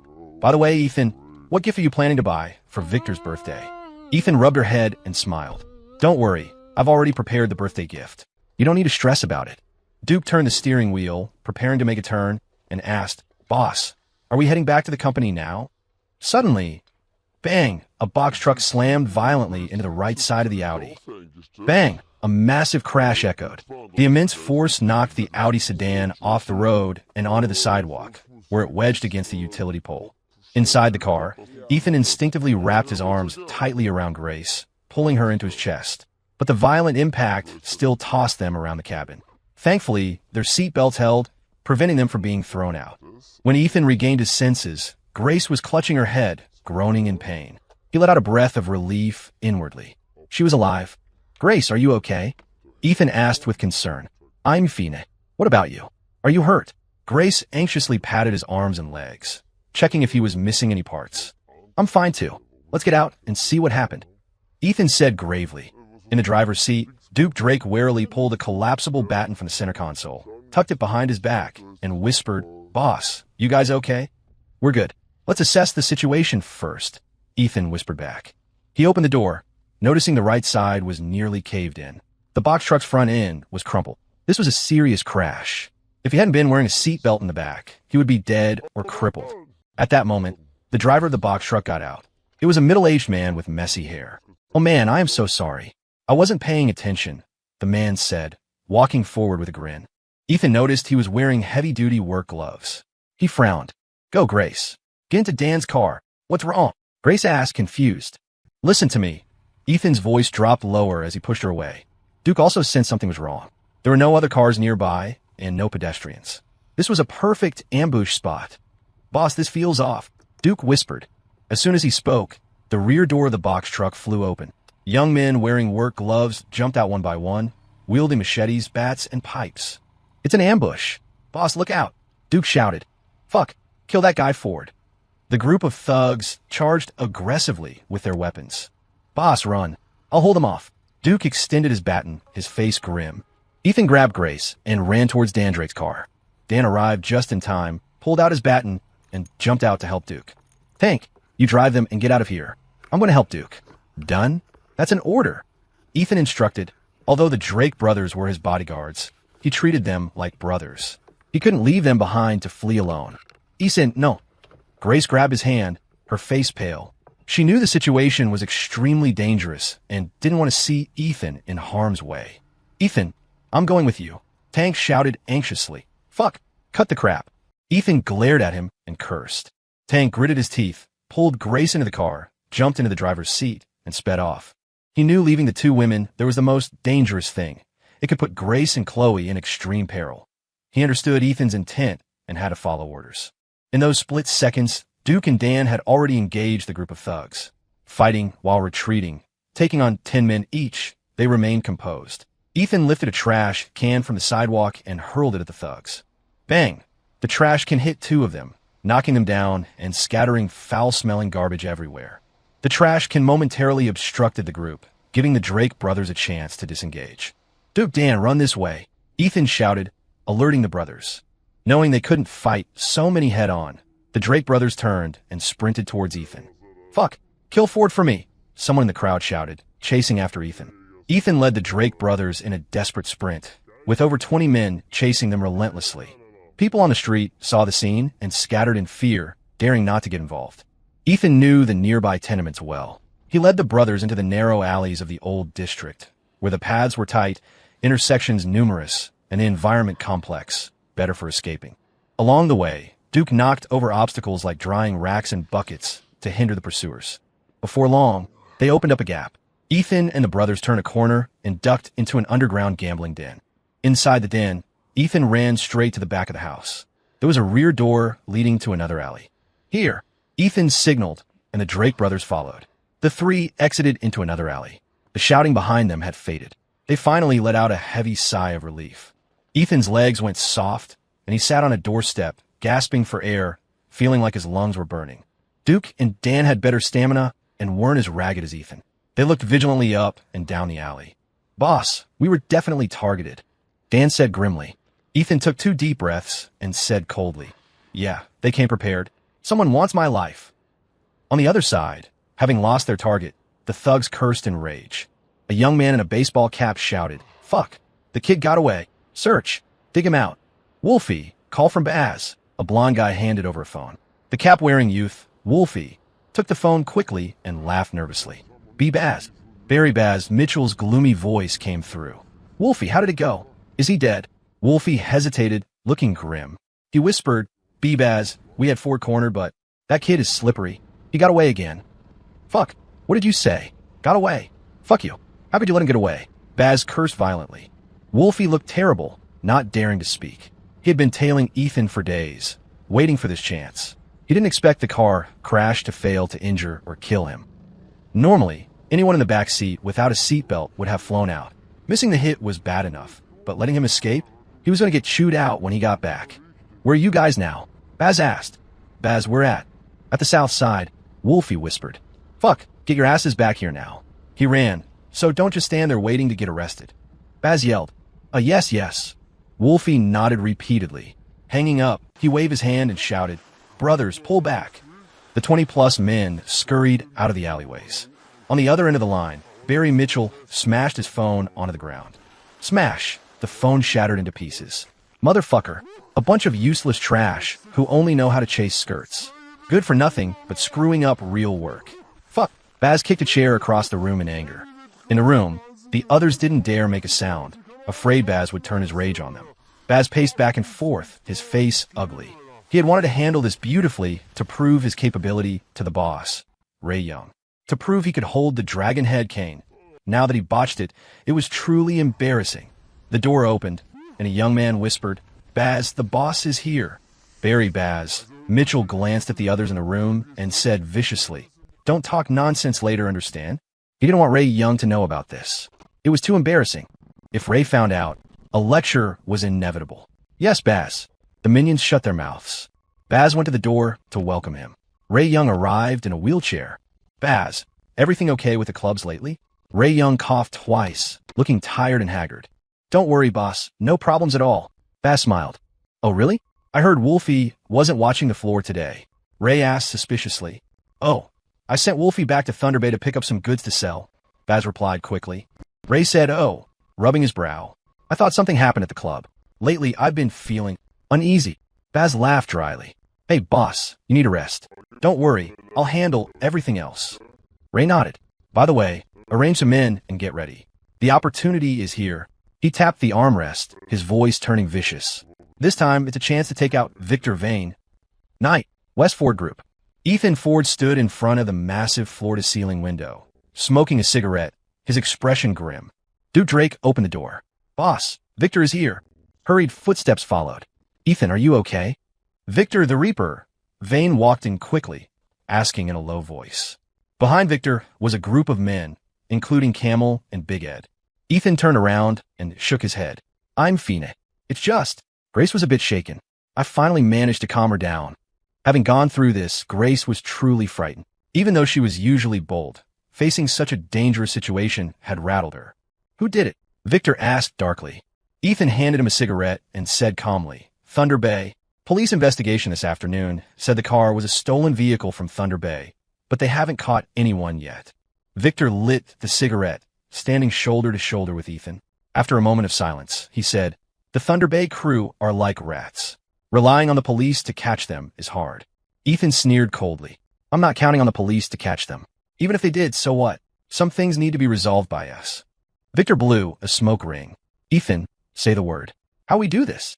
It's time for a reckoning between us and Thunder Bay. A cold light flashed in Ethan's eyes. No more waiting. I want to dig those rats out. Since they won't show their tails, we'll go find them. Victor, this time, I want them to pay a painful price. He didn't fear danger himself, but he would never let Grace be in danger. The Thunder Bay crew had crossed his bottom line, his reverse scale. Victor looked at him and smiled. Ethan, I'll support you fully. In that case, let's make a big move. They want to fight? Then we'll give them a bloodbath. With that, Victor turned to Camel and the others. Camel, Ed, send everyone out. If anyone finds the location of a single Thunder Bay member, I'll reward them $10,000. Even if they are rats, dig them out for me. Camel grinned viciously and bowed. You got it, Victor. We'll give the order now. Camel and the others walked out of the office, where over a dozen brothers were waiting. He raised his arm and shouted, Boys, time to go to work. Yes. The group shouted in unison, following Camel out. Ethan turned back. Duke Drake said deeply, Duke, gather the boys from the security company. Time to go to work. Also send Wes in. I have a job for him. Duke cracked his knuckles and grinned. You got it, boss. Duke walked out. A moment later, Wes Sterling walked in. Boss, what are the orders? Wes bowed slightly. Ethan said coldly, Wes, go find Lenny Lawson. It's time for him to do some work. I want to see his performance this time. Wes nodded. Yes, boss. With that, Wes turned and left. Outside the door, he put on his tactical gear and grabbed a dagger. This time, it would be blood. Dan Drake was wiping his dagger at the door. He whispered, Wes, I'll wait for you to come back for a drink. Wes smiled slightly and nodded. In the office, only Ethan and Victor remained. The two smoked, looking out at the bustling night view, saying nothing. In the neon-lit city, dark currents were already surging wildly. 11:00 p.m. The Metro District My Hero Pool Hall. Smoke filled the air as young men played pool, laughing and joking. Two tattooed youths stood at the door, chatting in the Thunder Bay dialect. That chick last night was wild. Drained me 3 times, my legs almost went soft. Huh, damn, sounds good. When are you going to introduce me? I'll mang, no problem. Next time, I'll let you have a taste. Just then, a man in a black jacket came over to settle his bill, glancing at the two. Punk, what the fuck you looking at? A blonde youth glared at him sideways. The black-jacketed man said nothing, paid, and walked out. TCH, fuck your mother. The blonde youth cursed again. 3 minutes later, dense footsteps echoed from the stairwell at the entrance. A group of youths in black coats burst in, over a dozen of them. Seeing so many people, the blonde youth paused and asked, Hey, what are you doing? Here to play pool. Play your mother. From the crowd of black coats, Big Ed stepped out and slapped him across the face. The slap stunned the blonde youth on the spot. Big Ed grinned viciously. Thunder Bay rat, finally caught you, huh? Smash it up. The men behind Big Ed swarmed in, smashing the pool hall to pieces. Why you, who are you? Do you know who my boss is? Fuck, the blonde shouted, trying to look tough. I don't know, but you definitely do, right? Big Ed grabbed him by the collar and lifted him into the air. You're definitely going to tell me, aren't you? Big Ed pulled out a machete with his other hand, and the brothers behind him drew their shining blades. The Metro District, Liwu Tenements. Lenny Lawson and Leo Lawson moved through the alleys with over 30 men. Before long, they arrived in front of an arcade. Lenny threw his cigarette down, crushed it with his foot, and said, hiding pretty deep, Wes, this is the place. Wes Sterling, wearing black tactical gear and slash-proof gloves, stepped out of the crowd and stood at the arcade entrance. He looked at the arcade sign, pulled out the dagger at his waist, and walked in silently. Lenny waved his hand, and the 30-plus men flooded in after him. Bang, bang, bang. Seven. Nobody fucking move. Nobody leaves. Smashing sounds, cries of pain, the sound of breaking bones, and fierce fighting noises erupted from within the arcade. Whitestone District, Hartfield Village, the Royal Inn. 8 vans stopped at the motel entrance. Camel stepped out of van, holding a phone. Yeah, I know. I'm here. Camel hung up. Wave after wave of men stepped out of the vans behind him, including the security personnel led by Duke Drake. This is the spot, Big, Ed mentioned. Camel pointed at the motel with a vicious grin. Duke nodded. We go up first. Team 1, Team 2, follow me. Team 3 waits below. Don't let a single one escape. Duke waved his hand. Behind him, the fully equipped security guards, wearing helmets, tactical uniforms, and tactical gloves, lined up immediately and marched towards the building. Hee, don't rush, wait for me. Camel laughed ruthlessly, took a machete from a minion, and followed with a swagger. Under the streetlights, a mass of black-clad figures surged into the Royal Inn, the machetes in their hands gleaming coldly. 2 a.m., the Metro District, Faye's Massage Parlor. Wolfie pulled up his pants, zipped his fly, and tossed a $100 bill on the bed. The beautiful woman on the bed picked up the cash happily and cooed. Thanks, Wolfie. Wolfie turned back and pinched her cheek, grinning. Baby, wait for me to come find you next time. Remember to come back. Wolfie. The woman smiled charmingly, her eyes like hooks capturing the soul. Hee for sure. Once I'm done with business, I'll book you for 3 days and nights. Wolfie laughed lewdly. He opened the door and walked out to the massage parlor lobby. A dozen minions were drinking or playing cards, the air thick with smoke. Hey, Wolfie, you done? A short, chubby youth greeted him with a wink. Save some energy. Still got work to do? Or else you won't see me tonight. Wolfie boasted proudly. Wolfie, you're the man. The chubby youth gave a thumbs up, flattering him. So, any word from Baz? What's the plan? When can we head out? Wolfie asked. The chubby youth whispered. Baz ordered us to lie low for a while. The cops are investigating. We head out next week. Next week? What's the big deal? We didn't leave any evidence. Why fear the cops? Wolfie complained. The chubby youth laughed dryly, daring not to reply. Just then, the roar of engines came from outside the shutter door. What's going on? It's the middle of the night, so loud. Wolfie said irritably. Fatty, go check it out. The chubby youth responded, ran to the shutters, opened a slit, and looked out through the glass door. But outside, only the lonely streetlight shone. He couldn't see any cars, only hear the engines roaring from both sides. What's the situation? The chubby youth wondered aloud. Suddenly, black figures surged from both sides of the road, dense and countless. These people held various weapons, machetes, bats, chains, and crowbars. Holy shit!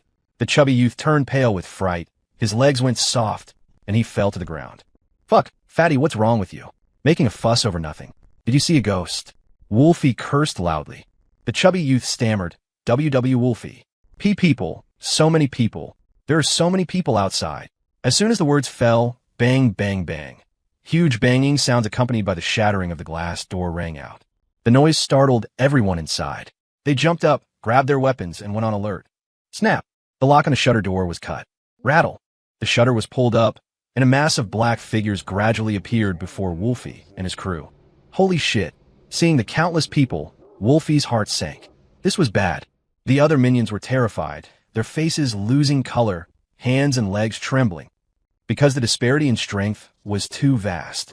Just the people crowding the entrance numbered over 100, and behind them were countless more heads. Wolfie swallowed hard, feeling like something terrible was about to happen. At that moment, a group of men in black uniforms walked out from the crowd, led by a cold youth. The youth was stained with undried blood, looking like a cold god of death. Wolfie saw their gear, tactical uniforms, tactical gloves, helmets, all complete. Damn, it looked like a regular army. He felt like he was falling into an abyss, the hair on his body standing on end. Who is Wolfie? Wes Sterling pulled out his bloody dagger, scanned the dozen people in the room, and asked calmly. No one dared to speak, but a few involuntarily turned their heads to look at Wolfie. Fuck you, W, who are you? What do you want? Do you know who we work for? Wolfie shouted in the Thunder Bay dialect, trying to look tough. Wes said coldly, I know. You're exactly who I'm looking for. Camel walked out with his hands in his pockets, grinning viciously. You better fucking hand over that old bastard Ray Young, or else prepare to sink into the river. Fuck. Wolfie grabbed a stool, threw it, and turned to run. If he didn't run, only death awaited. Wes kicked the chair to pieces. Death wish. The West Ford security personnel and Camel's men swarmed in. Over 100 people crowded into the 100 square meter space, creating a chaotic brawl of flashing blades. Wes ignored the others and chased straight after Wolfie. Wolfie ran for his life, using every ounce of strength. But having just spent his energy on a woman, he was out of breath before running far. Hearing the commotion, the beautiful woman opened her door. Seeing the terrifying scene, she screamed. Wolfie grabbed her from the room and shoved her towards the pursuing Wes. Wes didn't even catch her. He kicked the woman aside and sprinted forward. Thud! Wolfie felt a sharp pain in the back of his head. The immense force knocked him to the ground, dizzy and disoriented. Bro, don't kill me. Wolfie felt the back of his head wet with blood, begging on his knees. He was truly afraid of dying. Wes kicked him down, subdued him with his standard grappling hold, pinned him to the floor, and pressed the dagger against his neck. If you knew this would happen, why did you act in the first place? Now, your life no longer belongs to you. On the other side, inside the Metro Hotel, Ray Young was woken from his sleep by a phone call. Ray pushed himself up with difficulty and answered, "Hello, what is it?" "Boss, something happened." A moment later, Ray's eyes bulged with rage. "What? The clubs were raided?" "Fuck." He hung up the phone, his face grim. He knew something bad had definitely happened. Away. Ray shouted. "I'll be boss. What are your orders?"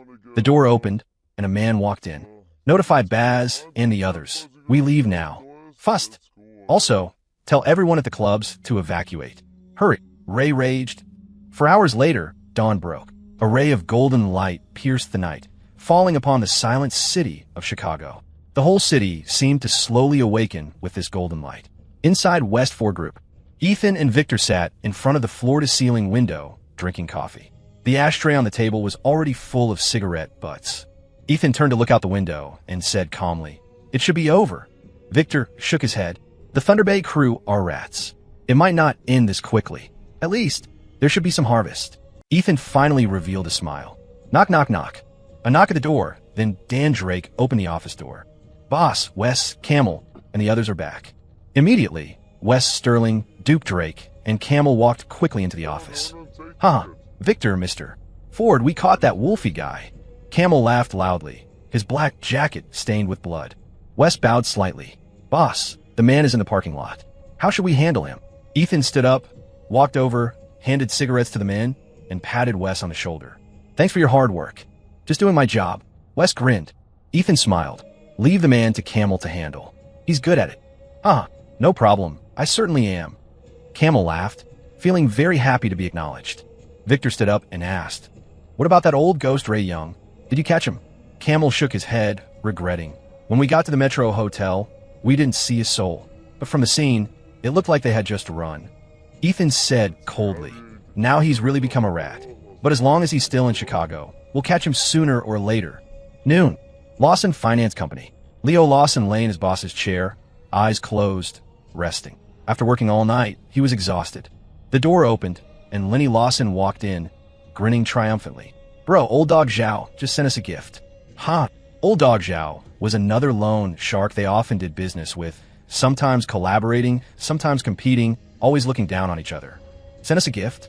Leo opened his eyes, which were bloodshot. "Yeah, he sent a fruit basket and called me personally, wanted to invite us to dinner." Lenny laughed. "That old dog Zhao has a quick mind and fast news," Leo sneered disdainfully. Surely the news of them dealing with Thunder Bay last night had spread, and Zhao rushed over to curry favor the moment he heard. Lenny smoked a cigarette and laughed. Bro, knowing we were the ones who made the move last night, that old dog was so scared he almost called me big brother." Leo glared at him and cursed. "Fuck, do you really think you're hot shit? What the hell are you thinking?" Lenny was stunned by the scolding, confused. Leo sat up, stared at him, and said, "Old dog Zhao is afraid of the people behind us. Everyone knows. Could we take down Thunder Bay by ourselves? Think with your toes. He's afraid of West 4 Group of Mr. Ford. He's giving face to Mr. Ford. What does it have to do with you?" Lenny finally realized, smiling sheepishly. "Yeah, bro, I get it. I'll keep a low profile. His smugness was instantly extinguished. Leo huffed. "Brother, when we do things in the future, remember to be cautious. Before, what you did only represented yourself. Now it's different. Before you act, think about Mr. Ford. If you get into trouble, how do you think Mr. Ford will deal with you? Thunder Bay is the example." Thinking of this, Lenny felt like a bucket of cold water had been poured over him, instantly sobering him up. After working for Mr. For last night, his reputation was out, but similarly, in the eyes of others, he also represented Mr. Ford. West Ford Group had immense wealth and power, and was extremely close to Victor Vane. Now that Thunder Bay was broken, the entire city of Chicago had to watch Mr. Ford's expression. With Mr. Ford covering them, they were naturally as steady as Mount Tai. But if they displeased Mr. Ford, they could be removed at any time. Yes, big brother, I understand. Lenny nodded repeatedly. Leo took out a cigarette, lit it, and mused for a moment. I'm thinking, maybe we should stop the loan sharking. Let's just follow Mr. Ford completely. It makes way more money than loans. Oh, bro, let go of it all. Lenny was a bit reluctant. Listen to me. Leo glared at him and made the decision. Late at night, Ethan returned to the Mill residential compound. His parents were asleep, so he quietly called Grace. Just back from work, he was a bit hungry and wanted Grace's noodles. A moment later, the door opened. Grace appeared in her pajamas, her long black hair cascading over her shoulders, her figure slender and inviting. The dummy finally decided to come back. Grace pouted. Just finished up. Grace, I'm hungry. Got anything to eat? How about you make me some noodles? Ethan looked expectant. Huh? What? What are you saying? Honestly, Grace blushed, glaring at him. Ethan paused, grinning mischievously. I said noodles. What did you think I said? Well, I meant noodles too. Grace argued stubbornly. All right, I got it. Can you make noodles for me? Ethan asked with a smile.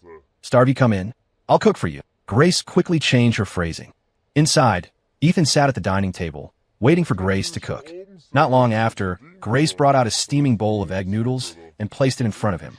Eat up, dummy. Careful, it's hot, Grace reminded him. Okay, let me taste if your skills have improved.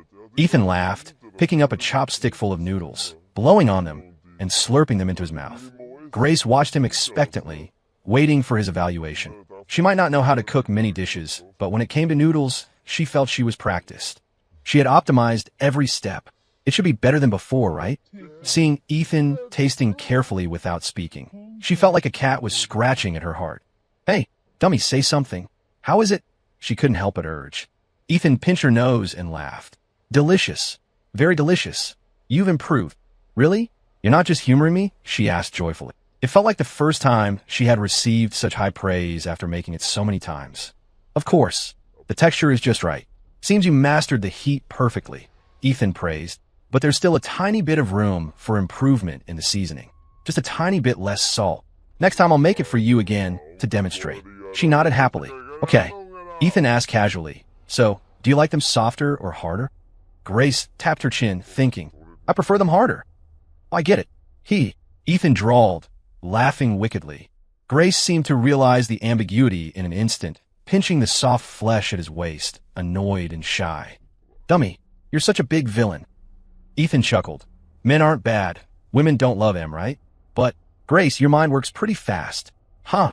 After so much development, Grace was familiar with the drilling project talk. She wasn't as innocent as before. Grace blushed and snatched the bowl away. Hateful. Then I won't let you eat. Ethan put on a pitiful look. Little Grace, I'm hungry. Grace couldn't stand it. Her heart softened, and she returned the noodles to him. Eat, look how thin you've gotten. Ethan snickered. You still care about me. Little Grace, pass me some soy sauce while you're at it. Grace. Okay, now you dare to order me around? Though she said that, she still got up to get the soy sauce for Ethan. Adding some soy sauce for a savory kick, Ethan ate happily. She rested her chin in her hands, eyes smiling into crescents, quietly watching him eat. At this moment, in her eyes, he was the whole world. This moment felt very peaceful and beautiful. Life should be like this, shouldn't it? Work during the day, eat with the person you like at night, wash dishes together, walk together, chat together. Simple and plain as true. Chin in hands, she suddenly whispered, Ethan, let's get married. Married? Ethan stuffed a mouthful of noodles, looking at her in astonishment. He wasn't surprised by the idea of marriage itself, but by the fact that she had previously considered waiting until after her junior year internship. Now, she was suddenly proposing it. Grace, have you thought this through?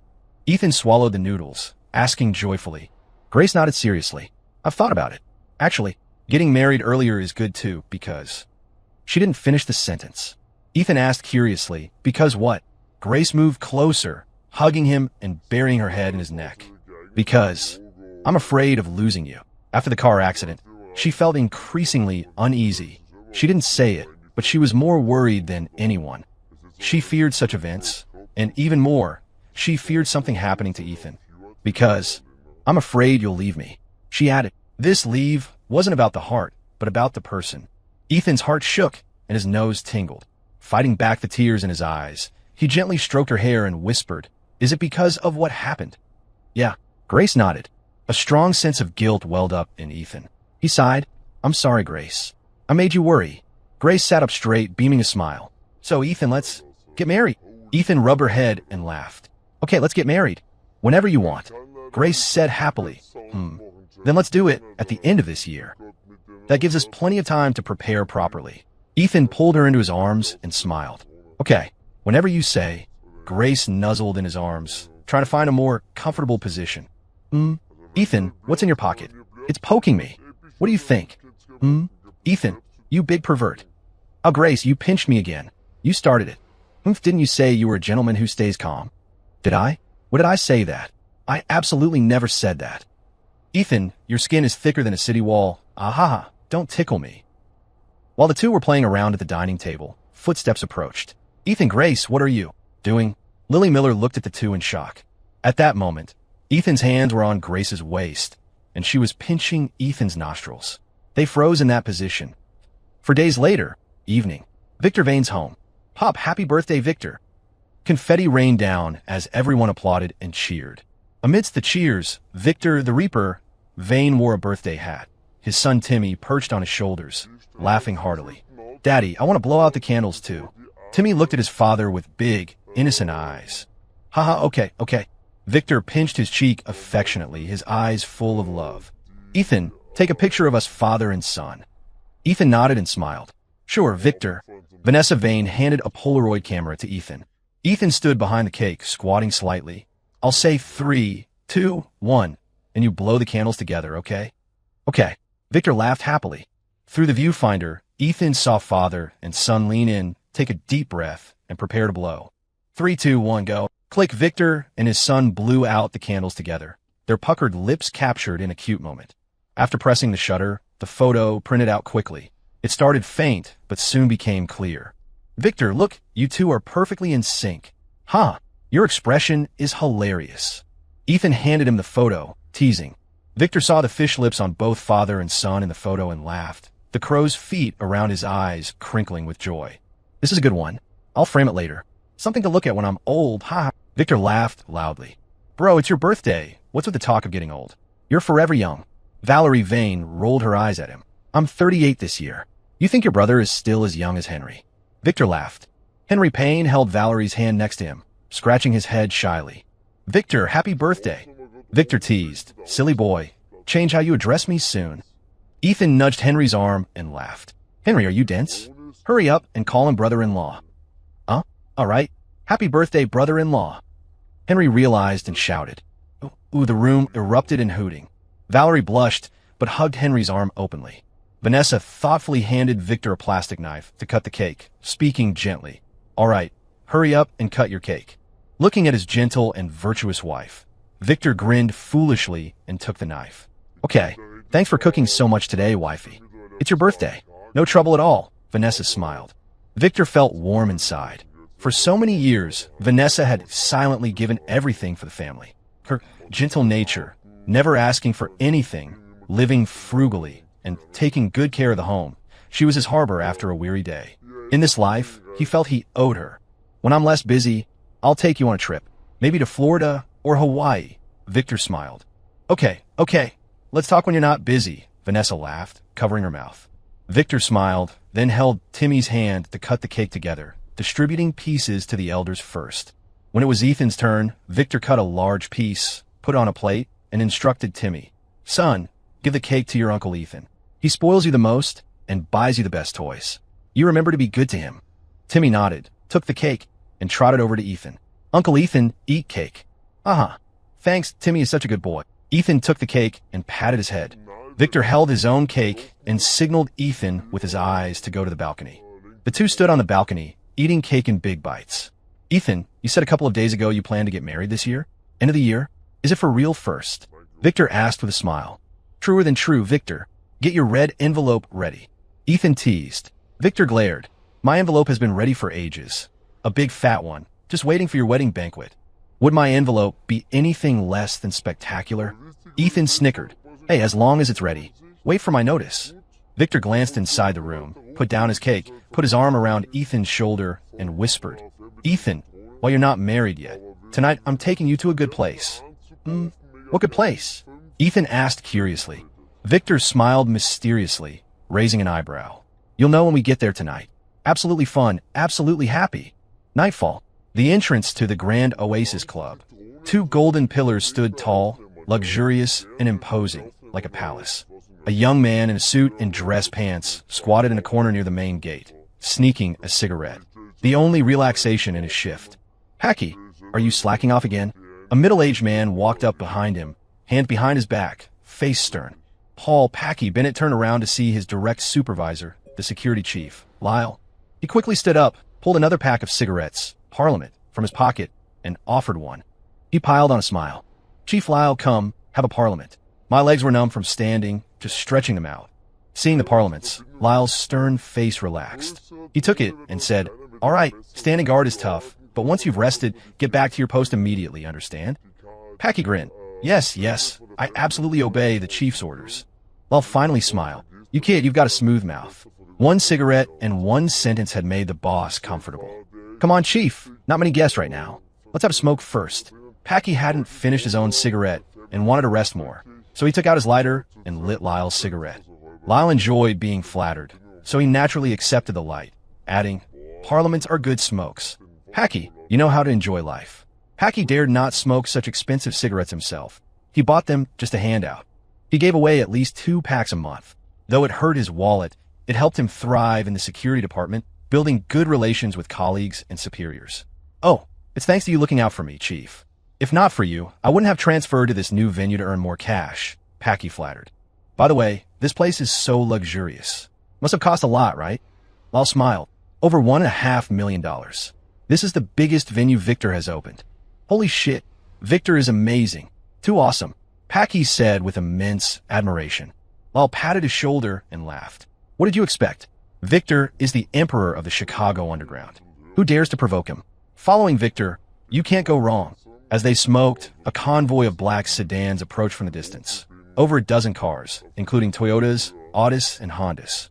Holy shit, Victor is here. Lyle recognized one of the Toyota sedans and exclaimed in shock.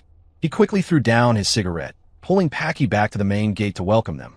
The security team at the door stepped forward. Packy stood among them, looking at the black Toyota with eyes full of worship. Victor Vane stepped out of the Toyota, followed by a young man with a handsome face. The two stood side by side, talking and laughing. Hello, Mr. Vane. Lyle led the group in bowing slightly. Victor nodded to them, then continued chatting with the young man. Packy watched curiously. Who was that young man? To walk side by side with Victor, they were both young, yet that man had such status. Honestly, he was very envious. After Victor walked away, he whispered curiously to Lyle. Chief, who's the young guy next to Victor? He looks pretty impressive. Lyle said enviously. Damn right, that's Mr. Ford of West Ford Group. Of course he's impressive. Huh? West Ford Group. Mr. Ford. Packy hadn't heard of it and felt surprised. But being the boss of a group company at such a young age was indeed shocking. Lyle smacked him on the forehead and whispered, Packy, watch your mouth when you see Mr. Ford in the future. Mr. Ford and Victor have a special relationship. Stop envying and do your job. Just then, Camel and Big Ed led a group of people behind them. As they passed, Lyle quickly piled on smiles and greeted them. Mr. Camel, Mr. Id. Camel glanced at him and smiled. Lyle, you transferred to the new spot? Nice. Work hard. Yes, Mr. Camel. Lyle responded excitedly. Just getting a word from Camel felt very honorable. After Camel's group left, a middle-aged man in a floral shirt walked over. Lyle, things aren't peaceful lately. Make sure security is tight. Lyle recognized the man and immediately replied, Yes, Mark. Don't worry. I'll have the brothers on 110% alert. The man, Mark Wells, was one of Victor's brothers, recently in charge of Victor's personal protection. Mark nodded. Just listen to my arrangements when the time comes. Don't just watch one spot, understand? Yes, we'll follow your arrangements, Mark. Lyle nodded repeatedly.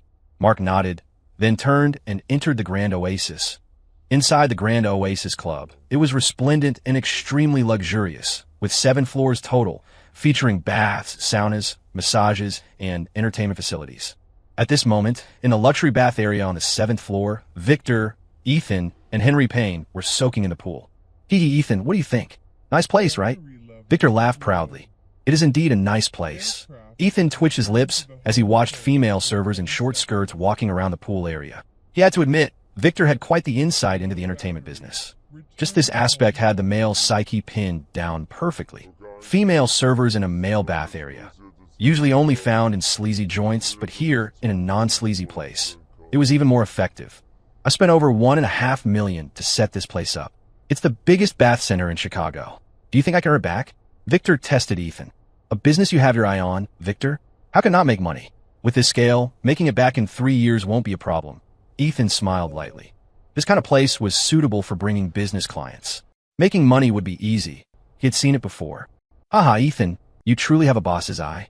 Indeed, about 3 years. Victor laughed. Henry, do you like this place? Victor suddenly asked Henry. It's nice, but Valerie probably wouldn't like me coming here, Henry admitted. This was indeed a place for men to enjoy themselves. Victor smiled. She'll like it later. I plan to give this place to you too. Huh? Victor, give it to us? Henry was shocked. This was $1 million venue. A golden goose that lays golden eggs, given away, just like that. Ethan was also surprised. Victor really was a sister-spoiling maniac. Truly generous. Victor nodded and smiled. Yes, although you can earn good money with this place, your life will be much better. I hope you two can live happily ever after without worrying about money. This is the only thing I can do as a brother-in-law. Henry was moved. He hesitated for a moment, then said gratefully, Thank you, Victor. He couldn't refuse on Valerie's behalf, and he understood it was Victor's goodwill. He could only be grateful. We're all family, what's with the thanks? Haha, right, Ethan? Victor laughed heartily. Ethan nodded and smiled. Henry, just accept what your brother-in-law gives you. Henry chuckled and scratched his head. At this moment, Mark Wells walked over and smiled at Victor. Victor, should we prepare the sauna room now? Haha, no ruse. Mark, want to jump in and soak? Victor waved and laughed. No thanks, Victor. I have to take the brothers to patrol the other floors. You guys enjoy, Mark said respectfully. With that, Mark turned and left, his expression gradually darkening. After soaking in the hot pool for the better part of an hour, the 3 men changed into sauna suits and headed for the steam room. Inside, the steam was thick and suffocating, like a giant pressure cooker forcing the sweat from their pores.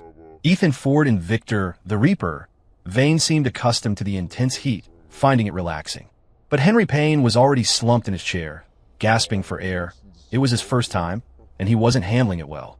Seeing his state, Ethan chuckled. Henry, tapping out already? Henry managed an awkward smile. Ethan, it's my first time. Just give me a minute to get used to it. Calm your mind, Ethan advised. Sit still, breathe slowly, and just enjoy the sensation of sweating. It'll feel much better.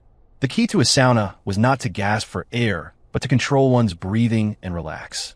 Henry followed Ethan's advice, sitting up and regulating his breath. Sure enough, the discomfort faded, replaced by a warm, soothing sensation as the sweat poured off him. Victor laughed. That's the way, Henry. Learn from Ethan. Once you're out in the world, you need to know a little bit of everything. Otherwise, you'll embarrass yourself when talking business. Got it, Vic, Henry replied with a grin. After the sauna and another soak, they went up to the 7th floor for a massage. The full-service treatment left them all feeling loose and relaxed as they moved to the private lounge for coffee. Inside the lounge, Victor poured cups from a glass carafe for Ethan and Henry. He smiled. Ethan, try this. See if you can tell me what bean this is. Ethan took a sip, raising an eyebrow. Ethiopian Yirgacheffe. Ethan, you've got a sharp tongue. Victor laughed loudly. Henry took a few gulps, but couldn't tell the difference. He shook his head. Ethan's the expert. I just thought it was regular coffee. Ethan smiled. Regular diner coffee is usually a blend of Robusta and Arabica, often over-roasted. This is a single-origin Arabica, specifically from the Yirgacheffe region. The processing method, the altitude, and the roast profile all affect the flavor. This one has distinct floral and citrus notes, very complex. It has a sweet finish if you savor it. Henry looked a bit lost. He hadn't realized there was so much depth to a cup of joe. Ethan, you're practically a sommelier. Victor asked with a smile. Tasting coffee is like tasting life. So, Ethan, Do you prefer a complex medium roast or a light roast? Ethan paused, contemplating. Actually, I prefer a light blonde roast. It's raw, acidic, and harder to control. The roaster can't hide behind the char. So, you like it unpredictable? Victor pressed. Ethan remained silent, but nodded. Henry listened to their exchange, feeling like they were speaking in code. The words seemed to carry a heavier meaning he couldn't quite grasp. Victor took a sip, but it doesn't have the depth of a medium roast like this one, does it?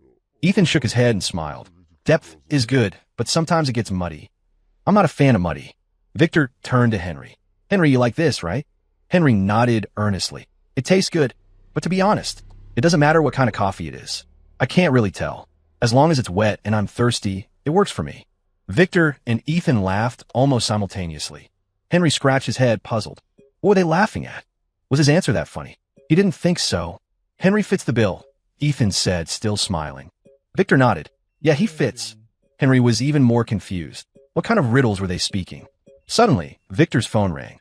He answered it, his brow furrowing as he listened. Someone's looking for me. All right, I got it.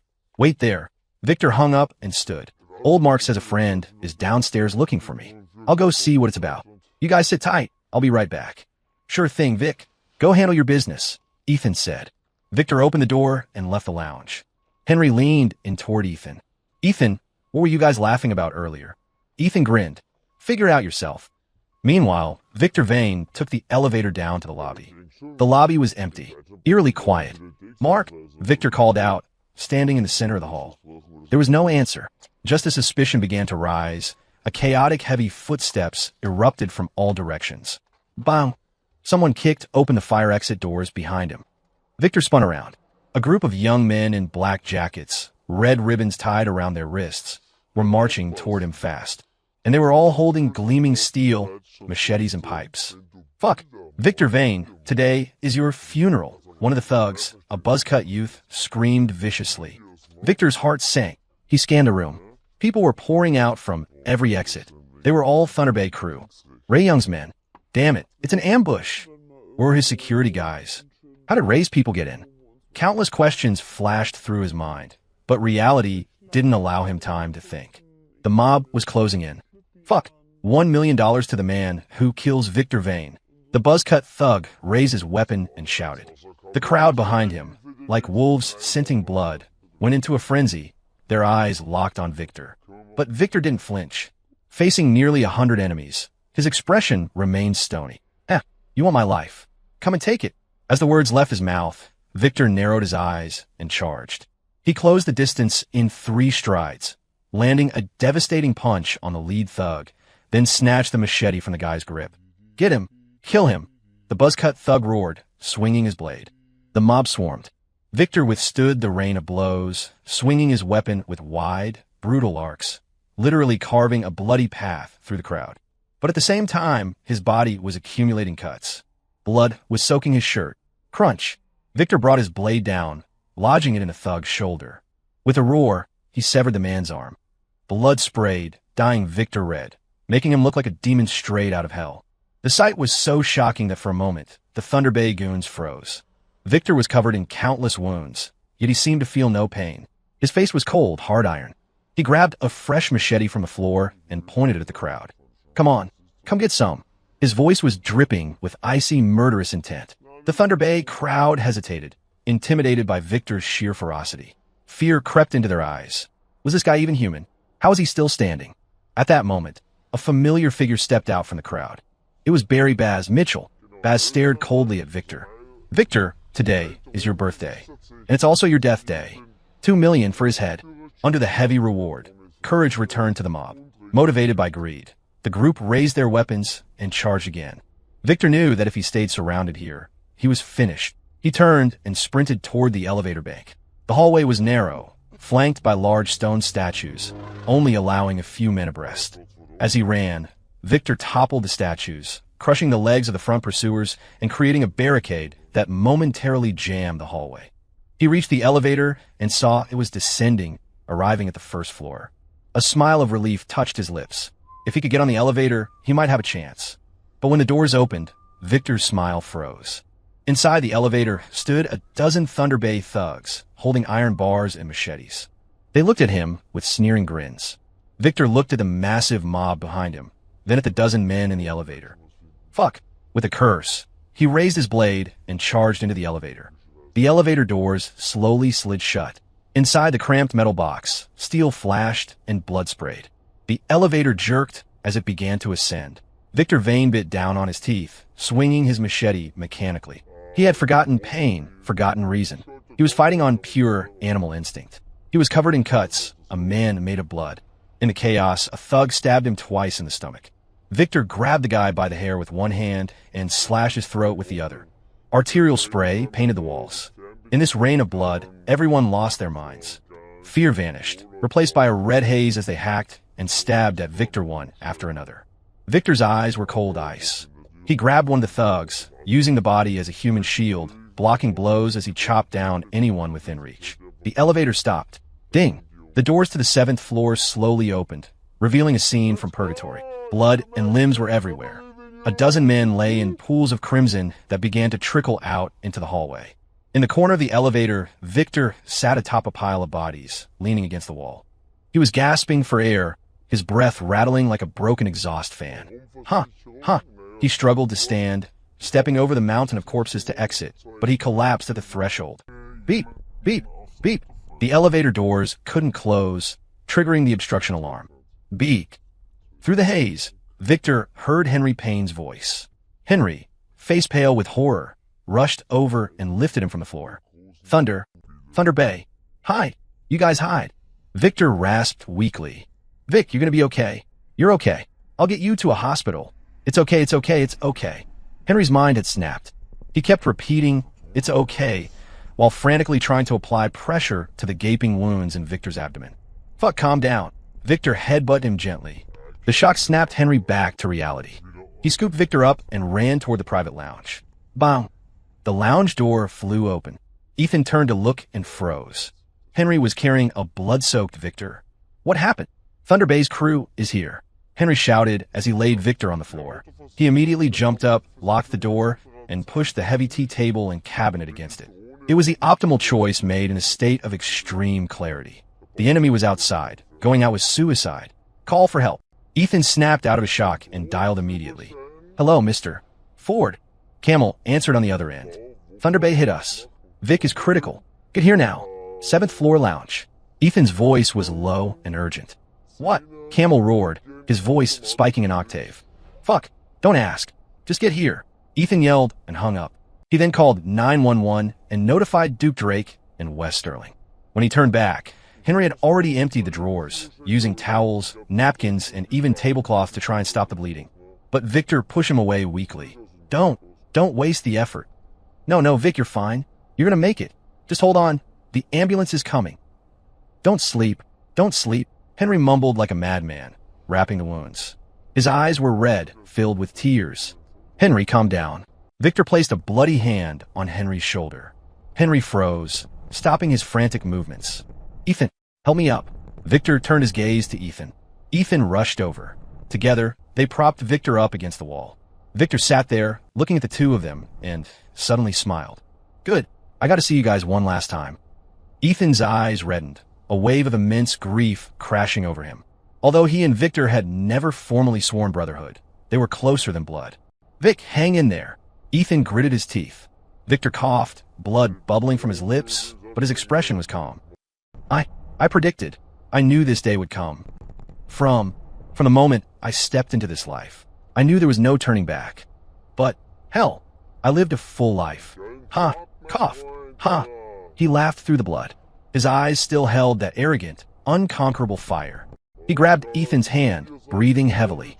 Just a pity for my wife and kid. Ethan, I never asked you for anything. Now, I just hope you can look after them. I don't trust anyone else. I trust you. Ethan gripped his hand tight, nodding vigorously, his voice choking. I promise you. Victor smiled with relief, then took Henry's hand with his other hand. Henry, my good brother-in-law, my business. I leave it to you. I left a will. Your sister and Valerie. They know what I want. Henry shook his head, whispering, No, that's yours. You have to run it yourself. I have my own job. I don't want to worry about yours. Victor's hand trembled as he reached up to touch Henry's face, smiling. You You're a lot like how I used to be. Heh. Victor turned back to Ethan. Ethan, give me a smoke. Ethan immediately pulled a pack from his pocket, put a cigarette in Victor's mouth, and lit it. But before he could take a drag, Victor's hands went limp and dropped to the floor. His chest stopped moving. The lounge fell into a dead silence. Ethan could only hear his own rapid breathing and heartbeat. His mind went blank. Beak. Beak. Henry stared, frozen. Hey, brother. Beak. Don't sleep. Get up. Get up, damn it. Get up. Henry grabbed Victor's shoulders, shaking him violently, tears streaming down his face. Ethan grabbed Henry, pulling him into a tight embrace. Henry, stop. It's over. Henry let out a painful wail, collapsing to the floor, sobbing uncontrollably. Since he started dating Valerie, Victor had treated him like family, like a real big brother. He couldn't accept this. It felt like a knife twisting in his heart. Bang, bang, bang. Suddenly, crazy pounding erupted at the door. Thunder Bay is here. Ethan didn't have time to grieve. He hauled Henry up from the floor. Henry grabbed a heavy chair and moved to push the barricade aside, looking ready to charge out and fight to the death. Ethan grabbed him by the collar. Fuck, Henry, are you crazy? Do you remember Vic's words? If you die, who are you letting down? Are you going to let Valerie down? Hearing Valerie, the madness in Henry's eyes slowly receded, replaced by a cold focus. Bang, bang, two loud crashes. The lock was busted. Fuck, Baz, they're inside. Kill Victor Vane and Ethan Ford. The Thunder Bay thugs screamed outside, shoving against the door. Ethan and Henry used every ounce of their strength to hold the tea table and cabinet in place, blocking the entrance. It was a battle of endurance. Minutes ticked by like hours. They held on for over 10 minutes. The door was splintering under the kicks. It wouldn't hold much longer. Suddenly, a roar erupted from the hallway, followed by the chaotic sounds of a massive brawl. Ethan recognized the voice. Camel, the cavalry had arrived. Thunder Bay scum. Fuck you. Outside, Camel was screaming curses, leading his men into a violent collision with the enemy. A battle royale broke out in the 7th floor corridor. Very Baz. Mitchell stood by the emergency exit. Seeing Camel's crew arrive in force, he knew the hit was blown. Fuck. Retreat. Baz knew staying was suicide. Once Victor's main force arrived, there would be no escape. At his command, the Thunder Bay crew fought a retreat, fleeing down the stairwell. Camel sent a group to chase them down and kept another group to secure the floor. The lounge door opened. Camel rushed over, but when he reached the threshold, he froze. Henry Payne walked out slowly, carrying Victor's body in his arms. Thud. Camel dropped to his knees, devastated. Boss. 5 days later. Morning. Hillside Cemetery, Chicago. The sky was overcast with dark clouds. Ethan Ford, dressed in a black suit, sat on the stone steps of a mausoleum, holding a bottle of Macallan whiskey, drinking alone. Ethan, Vanessa is here, Henry whispered, walking up to him. Ethan turned. Vanessa Vane approached, wearing a black dress and sunglasses, holding a bouquet of white roses. Beside her was Valerie, and behind them stood Camel, Big Ed, and a dozen of Victor's most loyal soldiers. Vanessa walked up to Ethan, her voice hoarse. Ethan, thank you for handling everything these past 3 days. Ethan stood up and shook his head. Vanessa, it was the least I could do. Vanessa took off her sunglasses. Her eyes were swollen. She had been crying for days. I'm planning to take Timmy and Dad on a trip for a while. Victor's affairs. I've handed them over to Lawyer Chon. He'll execute the will, Vanessa said calmly. Ethan nodded. Go. Don't worry about things here. Henry, Valerie, and I will watch over everything. Thank you. Vanessa bowed deeply to Ethan. Thank you, Ethan. Valerie sobbed, her eyes red, also bowing. Henry walked over, pulling Valerie into his arms, stroking her hair to comfort her. Vanessa put her sunglasses back on. Before I go, I want to see Victor one last time. She walked to the grave, placed the flowers, and stood there silently. A breeze rustled the leaves, whispering a sorrowful goodbye. Everyone stood in silence. After a long time, 2 tears slid from under Vanessa's sunglasses, landing on the cold stone. She wiped her face. Victor, don't worry. I'll take care of the family. Timmy will grow up healthy, just like any other kid. He's been asking for Daddy for 2 days. I told him you went on a business trip, far away. He said, he hopes you bring him a toy when you come back. A blue airplane that flies. I'll buy him one in a few days. A big blue one. Dad's heart isn't good, so we haven't told him yet. When he's stronger, he'll know. Your business, your clubs. I've arranged it all according to your will. You fought your whole life for this. It's enough for us to live on for generations. That's it for now. Next time I'm back, I'll come see you. Vanessa's voice trembled, fighting to keep her composure. She took a deep breath and turned to Ethan. Ethan, I'm leaving the rest to you. Ethan took a swig of the whiskey. The burn in his throat was nothing compared to the pain in his heart. Don't worry, Vanessa. I know what needs to be done. Vanessa nodded and turned to leave, Valerie supporting her. Big Ed led some men to escort the women home. Only Ethan, Henry, Camel, and the core crew remained. Ethan put down the bottle and took out a pack of cigarettes. He handed one to Camel first. Camel took it with both hands, bowing slightly. Thank you, Ethan. He understood. From today on, their boss was Henry Payne, but their reverence for Ethan Ford was even higher. Ethan passed cigarettes to Henry and the others. Finally, he walked to Victor's grave, lit a cigarette, and placed it on the stone marker. Smoke curled into the air. Ethan sat by the grave, lit one for himself, and smoked slowly. Beak. Finish this one. I'll handle the rest. Whoosh. The wind picked up, howling through the empty cemetery. It felt like Victor was answering. The men stood with solemn faces, paying their respects. When Ethan finished his cigarette, he stood up and walked toward the exit. Henry, Camel, and the others followed close behind. On the steps down the hill, Camel asked, Ethan, give the order. What do we do? Yeah, give the order, the man behind him shouted. Henry clenched his fists. Ethan, this debt must be paid in blood. Ethan's expression was cold granite. Camel, take men to Thunder Bay. Find Ray Young's hideouts, his family, everyone. Henry, scatter every brother we have. Scour Chicago. Every motel, hotel, club, arcade. Any business connected to Thunder Bay. Find them. West Ford Group is putting up $10 million. For the boys' expenses. Camel's eyes lit up with fierce gratitude. He nodded heavily. Yes, boss. Got it, Ethan. Henry responded. They reached the bottom of the hill. There, standing in perfect formation, were over 300 men in black suits. A sea of black, eyes burning with vengeance. Sorry for your loss, Ethan. The shout shook the clouds. Duke Drake stepped forward and draped a black trench coat over Ethan's shoulders. Ethan walked straight to his silver Mercedes. He waved his hand dismissively, his voice ice cold. Save the words. Go make Thunder Bay sorry. 2 days later. Dawn. Southside Terminal Market, Chicago. Vendors were busy unloading crates and setting up stalls. Suddenly, the roar of engines shattered the morning quiet. 8 motorcycles tore into the market area. The riders wore helmets and black armbands on their sleeves. Their faces were obscured. The sudden appearance of the biker gang drew the attention of the vendors. Hey, Pops, where's Ghost from Thunder Bay? A rider in a red helmet asked an older vendor. Ghost? Back there. Third stall from the end. The man pointed toward the rear of the market. Thanks. The rider nodded. He waved his hand, and the other riders dismounted, following him quickly toward the back. Wow, that's the kid, right? Paul Packy. Bennett pointed at a young man squatting on the ground, smoking while washing vegetables. Lyle snorted. Packy, just grab him.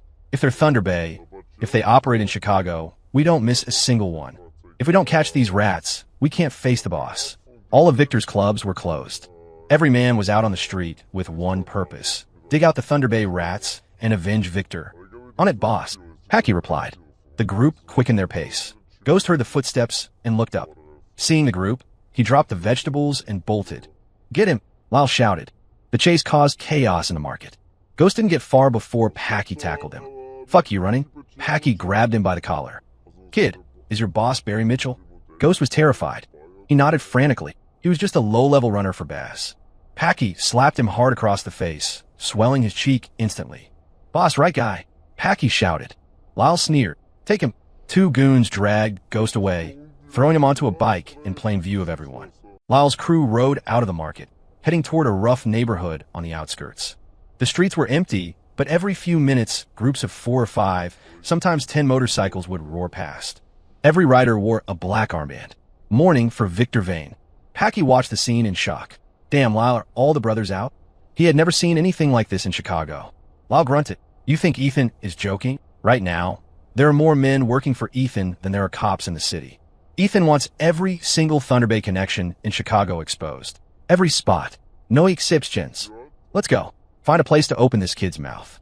The convoy sped off toward the city. Similar scenes were playing out all over Chicago. Metro Police Precinct. Detective Zimmer was carrying files to a meeting room. Officer Lewis ran up behind him. Chief, big trouble. What is it? Zimmer stopped. Lewis whispered in his ear. Zimmer's face darkened. This is madness. Absolute madness. Victor Vane dies, and they go to war. Lewis, cancel the meeting. Let's go take a look. We can't let them tear the city apart. Zimmer turned to organize his squad. Just then, his phone rang. Director Vance? What are your orders? Zimmer stood at attention. Zimmer, where are you taking your men? Stand down. A notice just came from City Hall. Mandatory training seminar for all senior officers and detectives. You're on the list. Get your team together and head to the academy. Simo was stunned. Now? Today? Yes. Any problems? It starts now. The tone was non-negotiable. Zimmer hung up, his expression ugly. Chief, we're ready to roll. Lewis shouted excitedly. Zimmer's voice was heavy. We're not going. Huh? WY? Lewis was confused. Zimmer adjusted his hat, face grim. We're going to a training seminar. He clenched his fist and turned back to his office. Noon. Marshville District, West Chicago outskirts. This was a rough area far from downtown, surrounded by industrial parks and cheap rentals for migrant workers.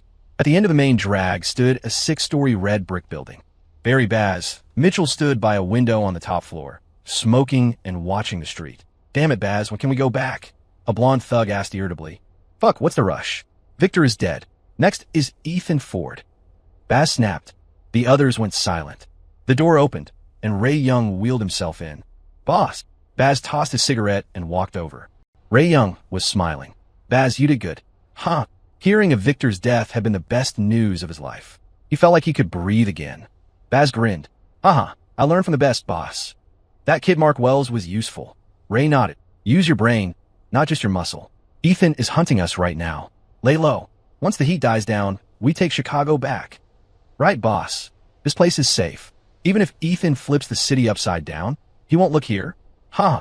Ray Young had prepared this safe house for exactly this scenario. A cunning rabbit has 3 burrows. Ray thought for a moment. Tell the boys in the city to go underground. Don't stick their heads out. With Victor dead, Ethan won't let this go easily. We can't be careless. Baz laughed. Don't worry, boss. I told everyone here to stay put. We have food. We have beds. We wait it out. How long can Ethan keep an army on the payroll? A few days and they'll run out of steam. Ray nodded approvingly. Baz was finally learning patience. To be a wolf, you had to know when to hide. Ray waved his hand, and his assistant pushed him out to rest. Suddenly, Ray's phone rang. It was his Uncle Rube from back home in Thunder Bay. Uncle Rube? What's up? The voice on the other end was trembling, hushed. Don't come back. Do you hear me? Don't come back to Thunder Bay. Huh? Uncle Rube, what's wrong? Ray Young frowned, but the line went dead. Ray's heart skipped a beat. Something was wrong back home. His face darkened. After a moment of thought, he said, Lee, go back to Thunder Bay immediately. See what's happening. Yes, boss. I'll leave now, his assistant replied. Ray picked up his phone to call back, but hesitated. He didn't dial. A second later, the phone rang. It was Uncle Rube's number again. He answered immediately. Uncle. A different voice came through the speaker. A deep, sinister voice. Ray, you old dog. I finally found you. Ray's heart hammered against his ribs. His face turned black. Who is this? Heh. Ray, you're getting senile. Don't recognize me. Camel. Ray gritted his teeth. Heh. Ray, where are you hiding? Why don't you come out? Don't worry. Even if you don't, I'll find you. Camel's voice dripped with icy, murderous intent. I'm going to settle the boss's debt personally. Ray hung up, his expression shifting wildly. He never expected Camel would dare to go to Thunder Bay, and he never expected his people there to be so useless. Why? Meanwhile, Thunder Bay, the ancestral hall of Katy Village. Camel sat on a chair, flanked by dozens of men. In front of him stood a group of white-haired old men, trembling in fear. Uncle Rube wiped sweat from his forehead, his heart in his throat. He had woken up to find the village swarming with over 200 men in black suits. Before he could react, they herded the elders here. Uncle Rube, you must know something, right? Camel tossed the phone onto the floor. I don't know anything. Rube cried. Cut the crap. I need a lead on Ray Young. Or else. Camel's vicious gaze swept over the other elders. The other old men glared at Rube. One shouted, Rube, Ray is a wanted man. Why are you protecting him? Are you stupid? Yeah, don't drag us down with you. That's Ray's business, not ours. Camel stood up, walked over to Rube, and grabbed him by the collar. Rube went limp instantly. Don't hit me. I'll talk. Meanwhile, New Sands Pier, Chicago. Fishing boats were returning. A dark-skinned, middle-aged man stood on the dock smoking, watching the lake. His phone rang. Captain Ray, I got a fish that wants to swim. Captain Ray raised an eyebrow, blowing a smoke ring. What kind of fish? Mark Wells. He's hot in the city. Wants to go to the Caymans. Captain Ray narrowed his eyes and smiled. Mark Wells. That's a very tasty fish. Tell him to come see me now. We'll get him on a boat. The caller sounded relieved. Great, thanks, Captain. I'll bring him over.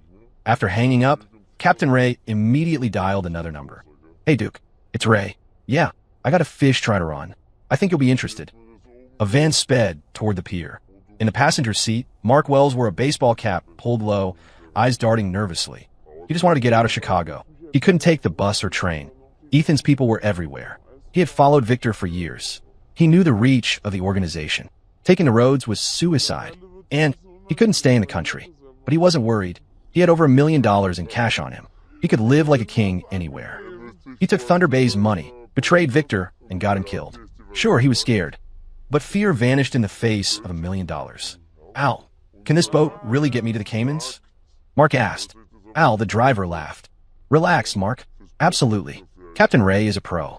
He can get you to the Caribbean, even Brazil if you want. Mark relaxed slightly. As long as he got out, the van stopped at the pier.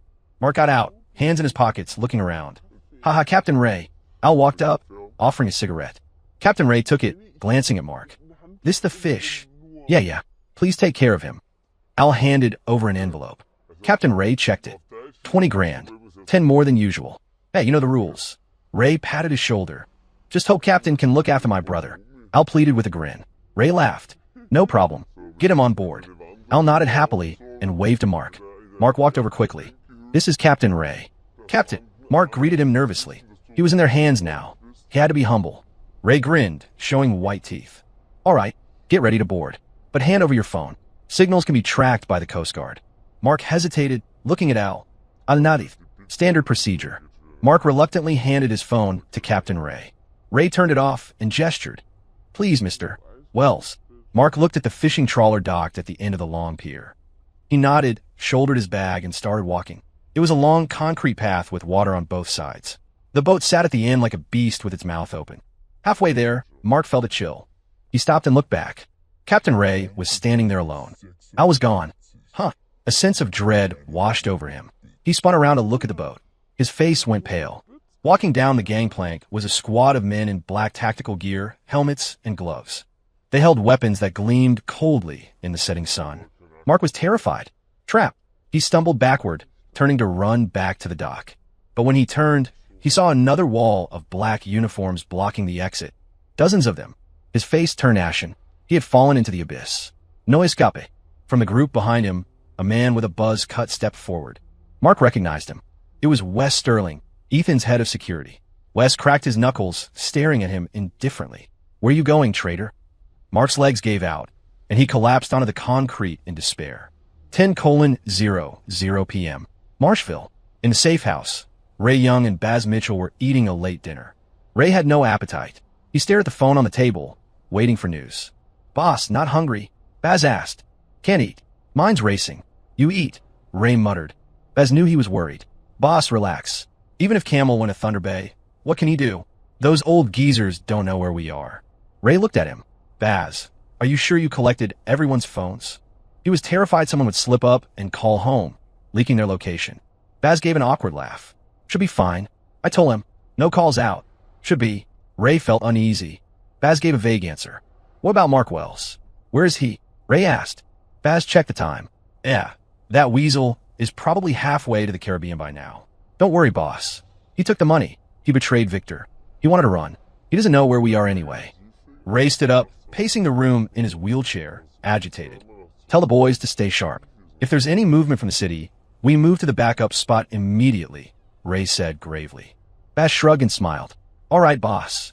Whatever you say. Late night, in Marshville, the street markets were thinning out. 2 construction trucks drove into the main street, blocking off the road with barriers at the far end. Couples finishing their late-night snacks tried to leave, but were stopped by the blockade. What the hell? Construction again? At this hour? Give me a break. Honey, let's just go the other way. The crowd grumbled and dispersed. A Santana sedan tried to pass. The driver was a young man in a loud floral shirt. He saw the barriers going up and thought he could squeeze through before they closed it. He He got out of the car, walking up to the crew arrogantly. Hey, don't block it yet. Let me through first. What kind of construction happens at night? Two young men in red hard hats stepped in his way. Roads closed. Work starting. Go around. Hey, watch your attitude. Call your supervisor. I want to talk to the boss. Floral shirt guy yelled. The alcohol gave him liquid courage. The two hard hats didn't budge. Suddenly, a deep voice boomed from behind. What's the problem? Floral shirt guy turned to see a mountain of a man walking toward him. The guy was huge, built like a bull, with a massive head and a face that screamed violence. The man looked down at him. Floral shirt guy's knees went weak. His courage evaporated instantly. BB big brother. I was just asking. No problem, he stammered, waving his hands. Then get lost, the big man growled. One glare was enough.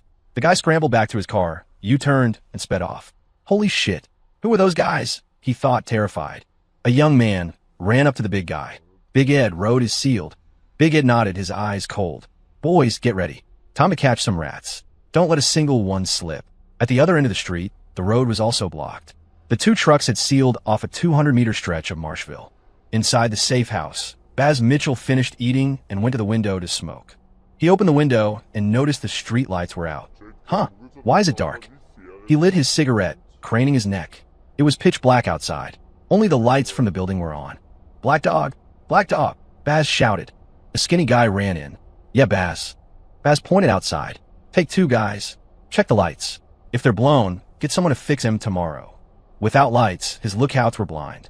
On it, Black Dog replied and left. A moment later, Black Dog and two thugs walked out with flashlights. Suddenly, the roar of engines erupted from the darkness. Cars.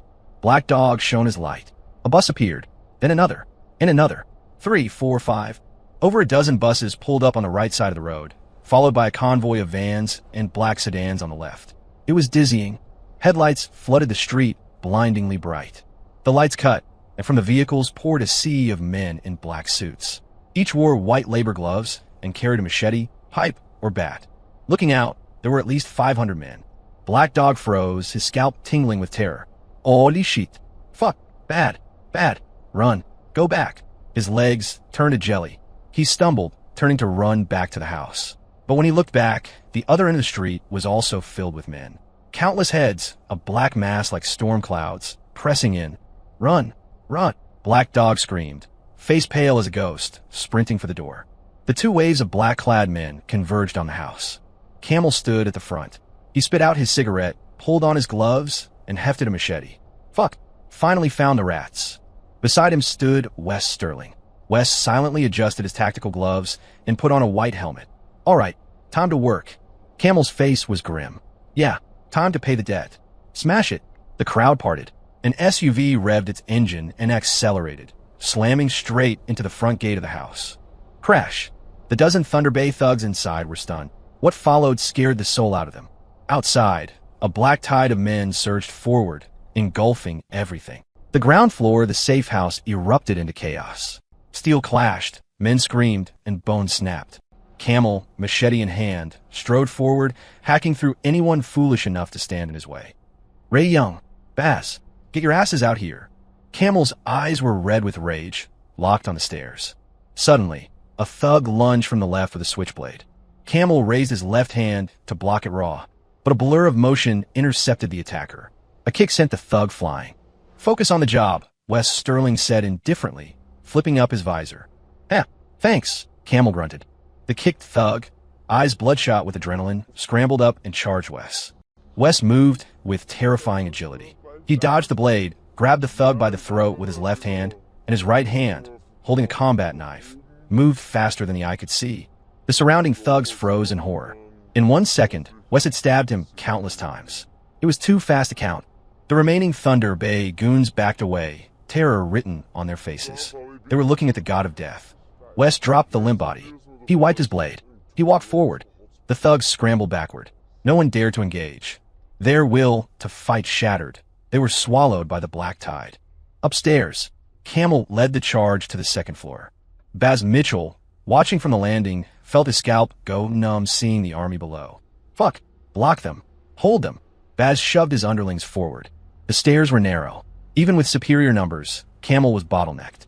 The thugs piled furniture to block the path. Baz used the delay to sprint to the third floor. Boss, Ethan's army is here. There's too many. We gotta go. Baz shouted. He had an escape route. Ray Young's face was black. Out the window. Third floor. Smash, smash. Suddenly, the third floor windows shattered inward. Men in black tactical gear and helmets swung on ropes. They used grappling hooks to scale the building. Ray Young was stunned. Holy shit. Rappelling? Who are these guys? Fuck. It's Ethan's security team.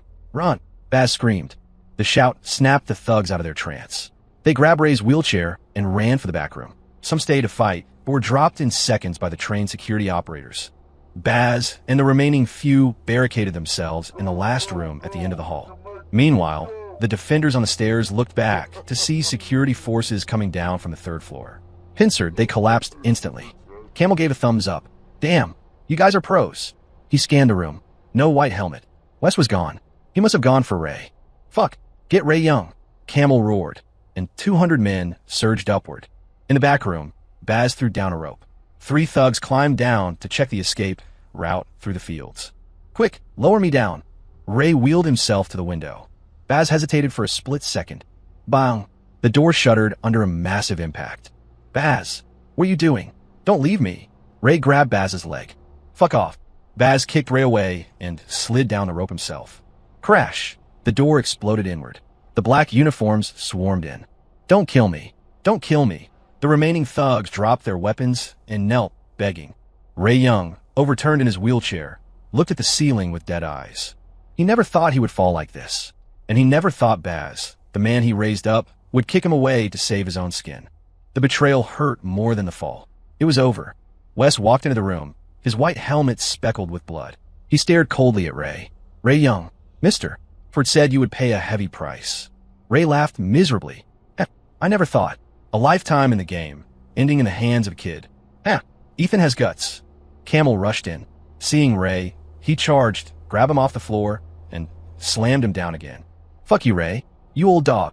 Camel delivered a slap so hard it knocked Ray's teeth out. Blood sprayed. But it wasn't enough to quell the rage. Fuck. Just kill me if you have the balls.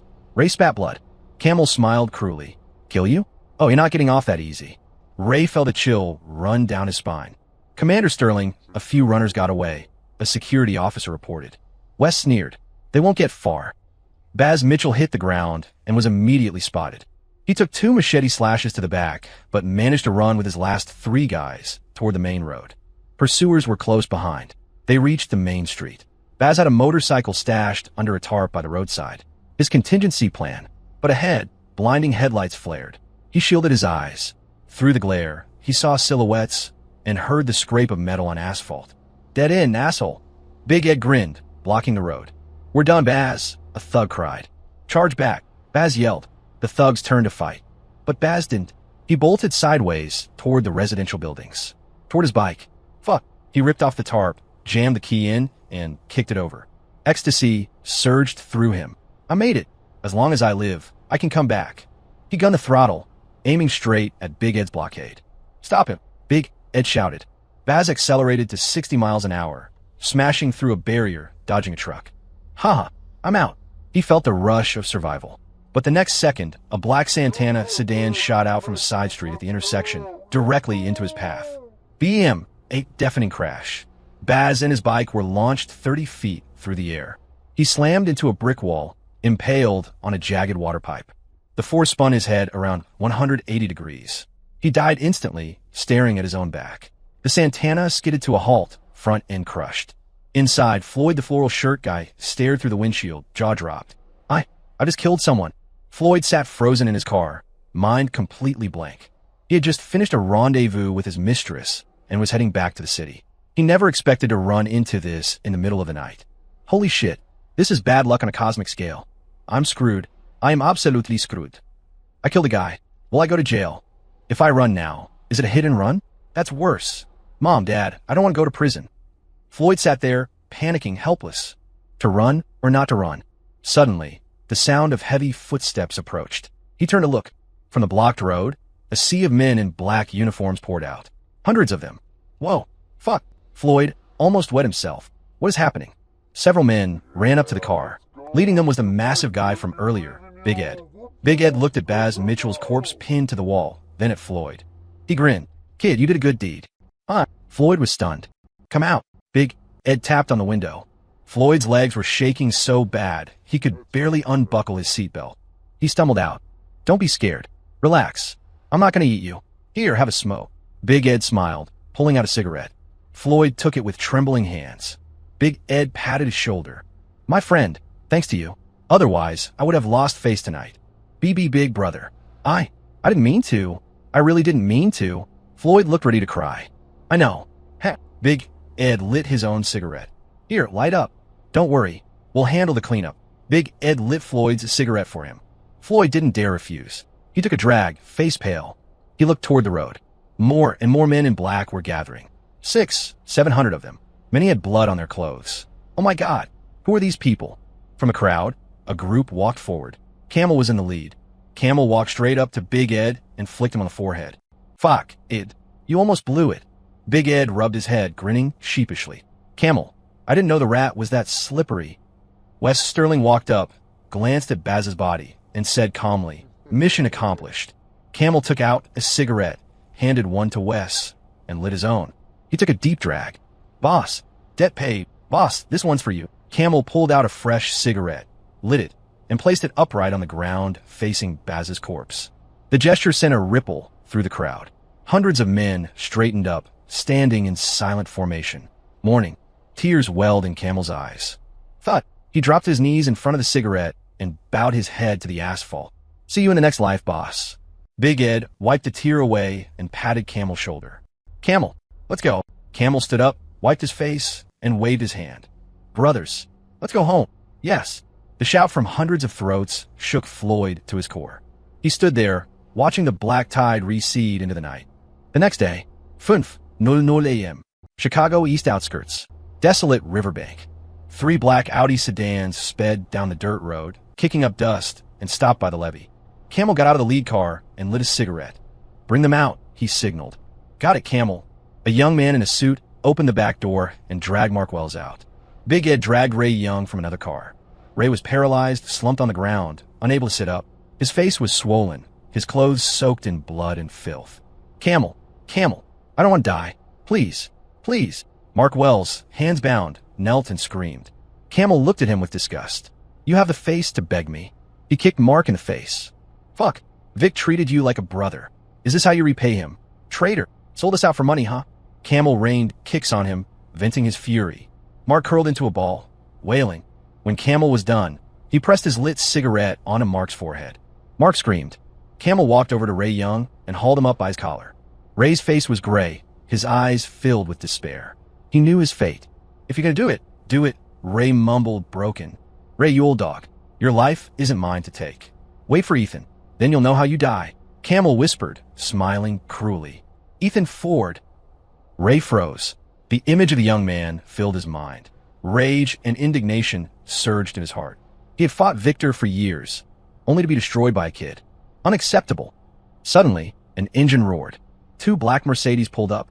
Duke Drake opened the rear door. A young man in a suit stepped out. Duke draped a black trench coat over his shoulders. Ray looked over, his pupils shrinking. Ethan Ford. Ray Young stared daggers at Ethan Ford. The empire he had built over a lifetime, destroyed by this young man. Ethan Ford, you're ruthless. Ethan walked up to Ray and waved a hand. Camel let go, and Ray slumped onto the hood of the car. Ethan's face was calm. He lit a cigarette. Ray, it's time to end this. Ray gritted his teeth. It ends. You won, kid. A cold light flashed in Ethan's eyes. Smack. He slapped Ray across the face. Won? No, I didn't win. Vic didn't win. You didn't win. Ethan never wanted to be part of this life. But once you're in, you're in. He wished none of this had happened. He wished Victor was still alive. This wasn't a victory. It was just closing a ledger. All 3 sides lost. He lost a best friend. Timmy lost a father. Vanessa lost a husband. Victor lost his life. And now Ray lost everything. Ray, humiliated by the slap, felt a burst of rage, wanting to tear Ethan's throat out with his teeth. But his broken body wouldn't obey. Powerless fury consumed him. Ethan flicked the ash.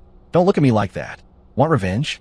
Try again in the next life. Camel, he's yours. Handle him however you want. Camel grinned, a terrifying sight.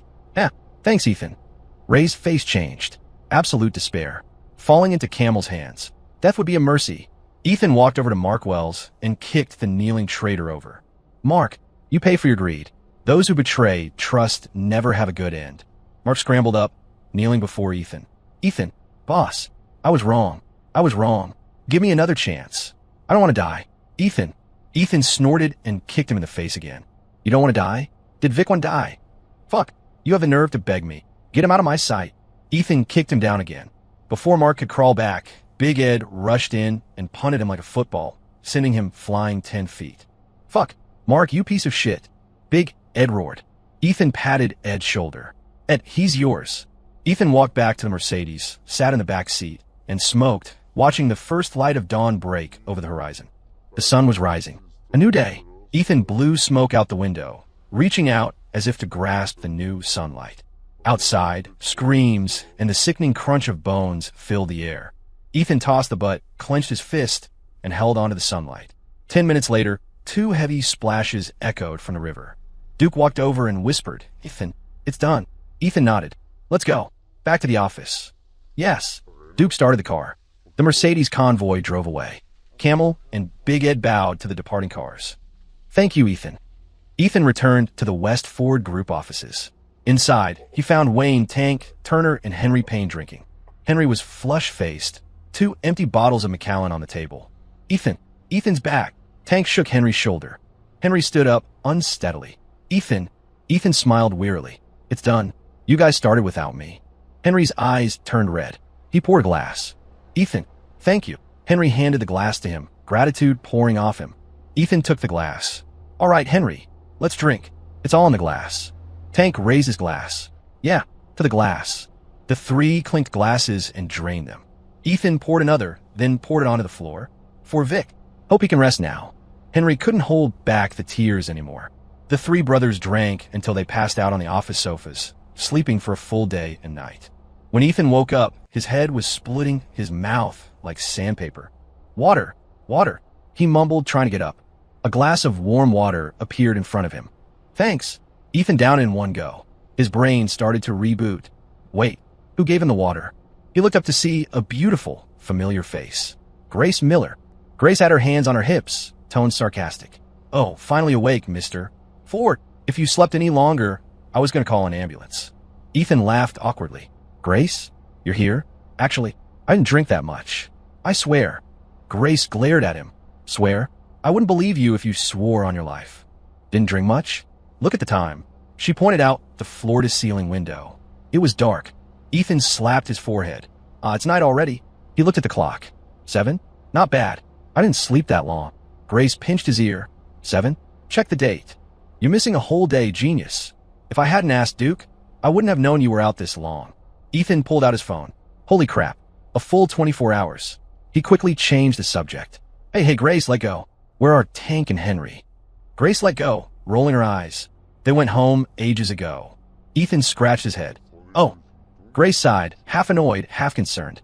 She sat down beside him and began massaging his temples. How is it? Head still hurting.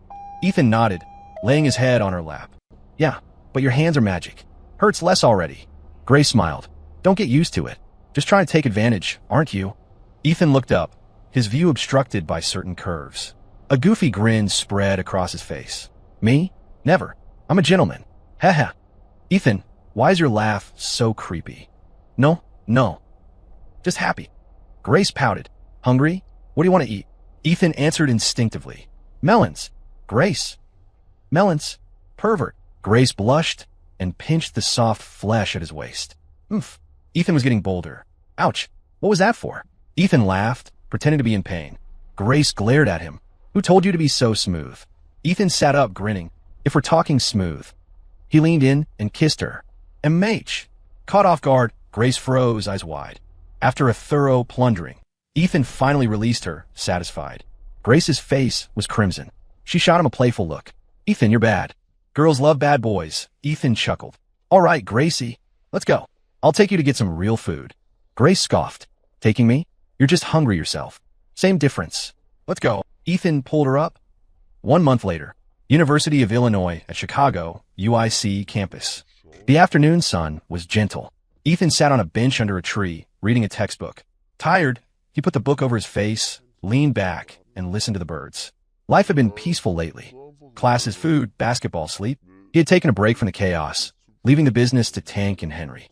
Suddenly, footsteps approached. Yo, Ethan, living the life? Jason York ran over and flopped down on the bench. Ethan moved the book. Jason, weren't you on a date? Why are you still on campus? Don't ask. Dumped, Jason said nonchalantly. Again? How many is that? You really are flighty, Ethan teased. She wanted designer bags. I don't have that kind of allowance. Jason shrugged helplessly. Aren't you rich, mister? York. Jason's face fell. Ethan, don't mock me. My dad cut off my cards. I'm planning to be self-reliant. Jason made a determined fist. Ethan looked at him sideways. Self-reliant? Doing what? You gonna become a gigolo? Jason actually thought about it. Seriously. Sigh. I don't know how to do anything else. Maybe being a sugar baby is my only option. Ethan. First time he'd heard someone resign themselves to being a boy toy so calmly. Ethan laughed. You idiot. Your family does construction, right? Find some projects for your dad. Jason stroked his chin. But I don't know how to find projects. Hey, Ethan, you got any? Ethan paused. Me? I actually do have a project. Haven't found a contractor yet. Depends on your family's qualifications. Jason didn't know what qualifications meant, but he clapped his hands. Great. I'll tell my dad. If it works, he'll unlock my cards. Ethan smirked. Jason, maybe you should just stick to being a rich kid. If you try to do business, you might bankrupt your family in 2 years. Jason laughed awkwardly. Am I that bad? I think I'm pretty smart. Just then, Ethan's phone rang. It was Zach Bell. Hey, Zach. What's up? Huh. Ethan, me, Zane, and Danny are coming to Chicago tomorrow on business. Wanted to swing by and see you. Zach's cheerful voice came through the line. Ethan smiled. Opportunity knocks. That's great. Welcome. I told you if you come to Chicago, call me. Ethan said warmly. Of course. Just checking in, huh? Don't be a stranger. I'll be mad. Ethan joked. Okay. We land around 5 p.m. tomorrow. Done. I'll send a car. Prepare to have a good time in Chicago. They hung up. Ethan gripped the phone, his mind already racing. Zach Bell, Zane King, Danny, the founders of Arctic Systems, 10-cent equivalent. This was the chance to lay the trap for the biggest tech giant of the future. He needed those three.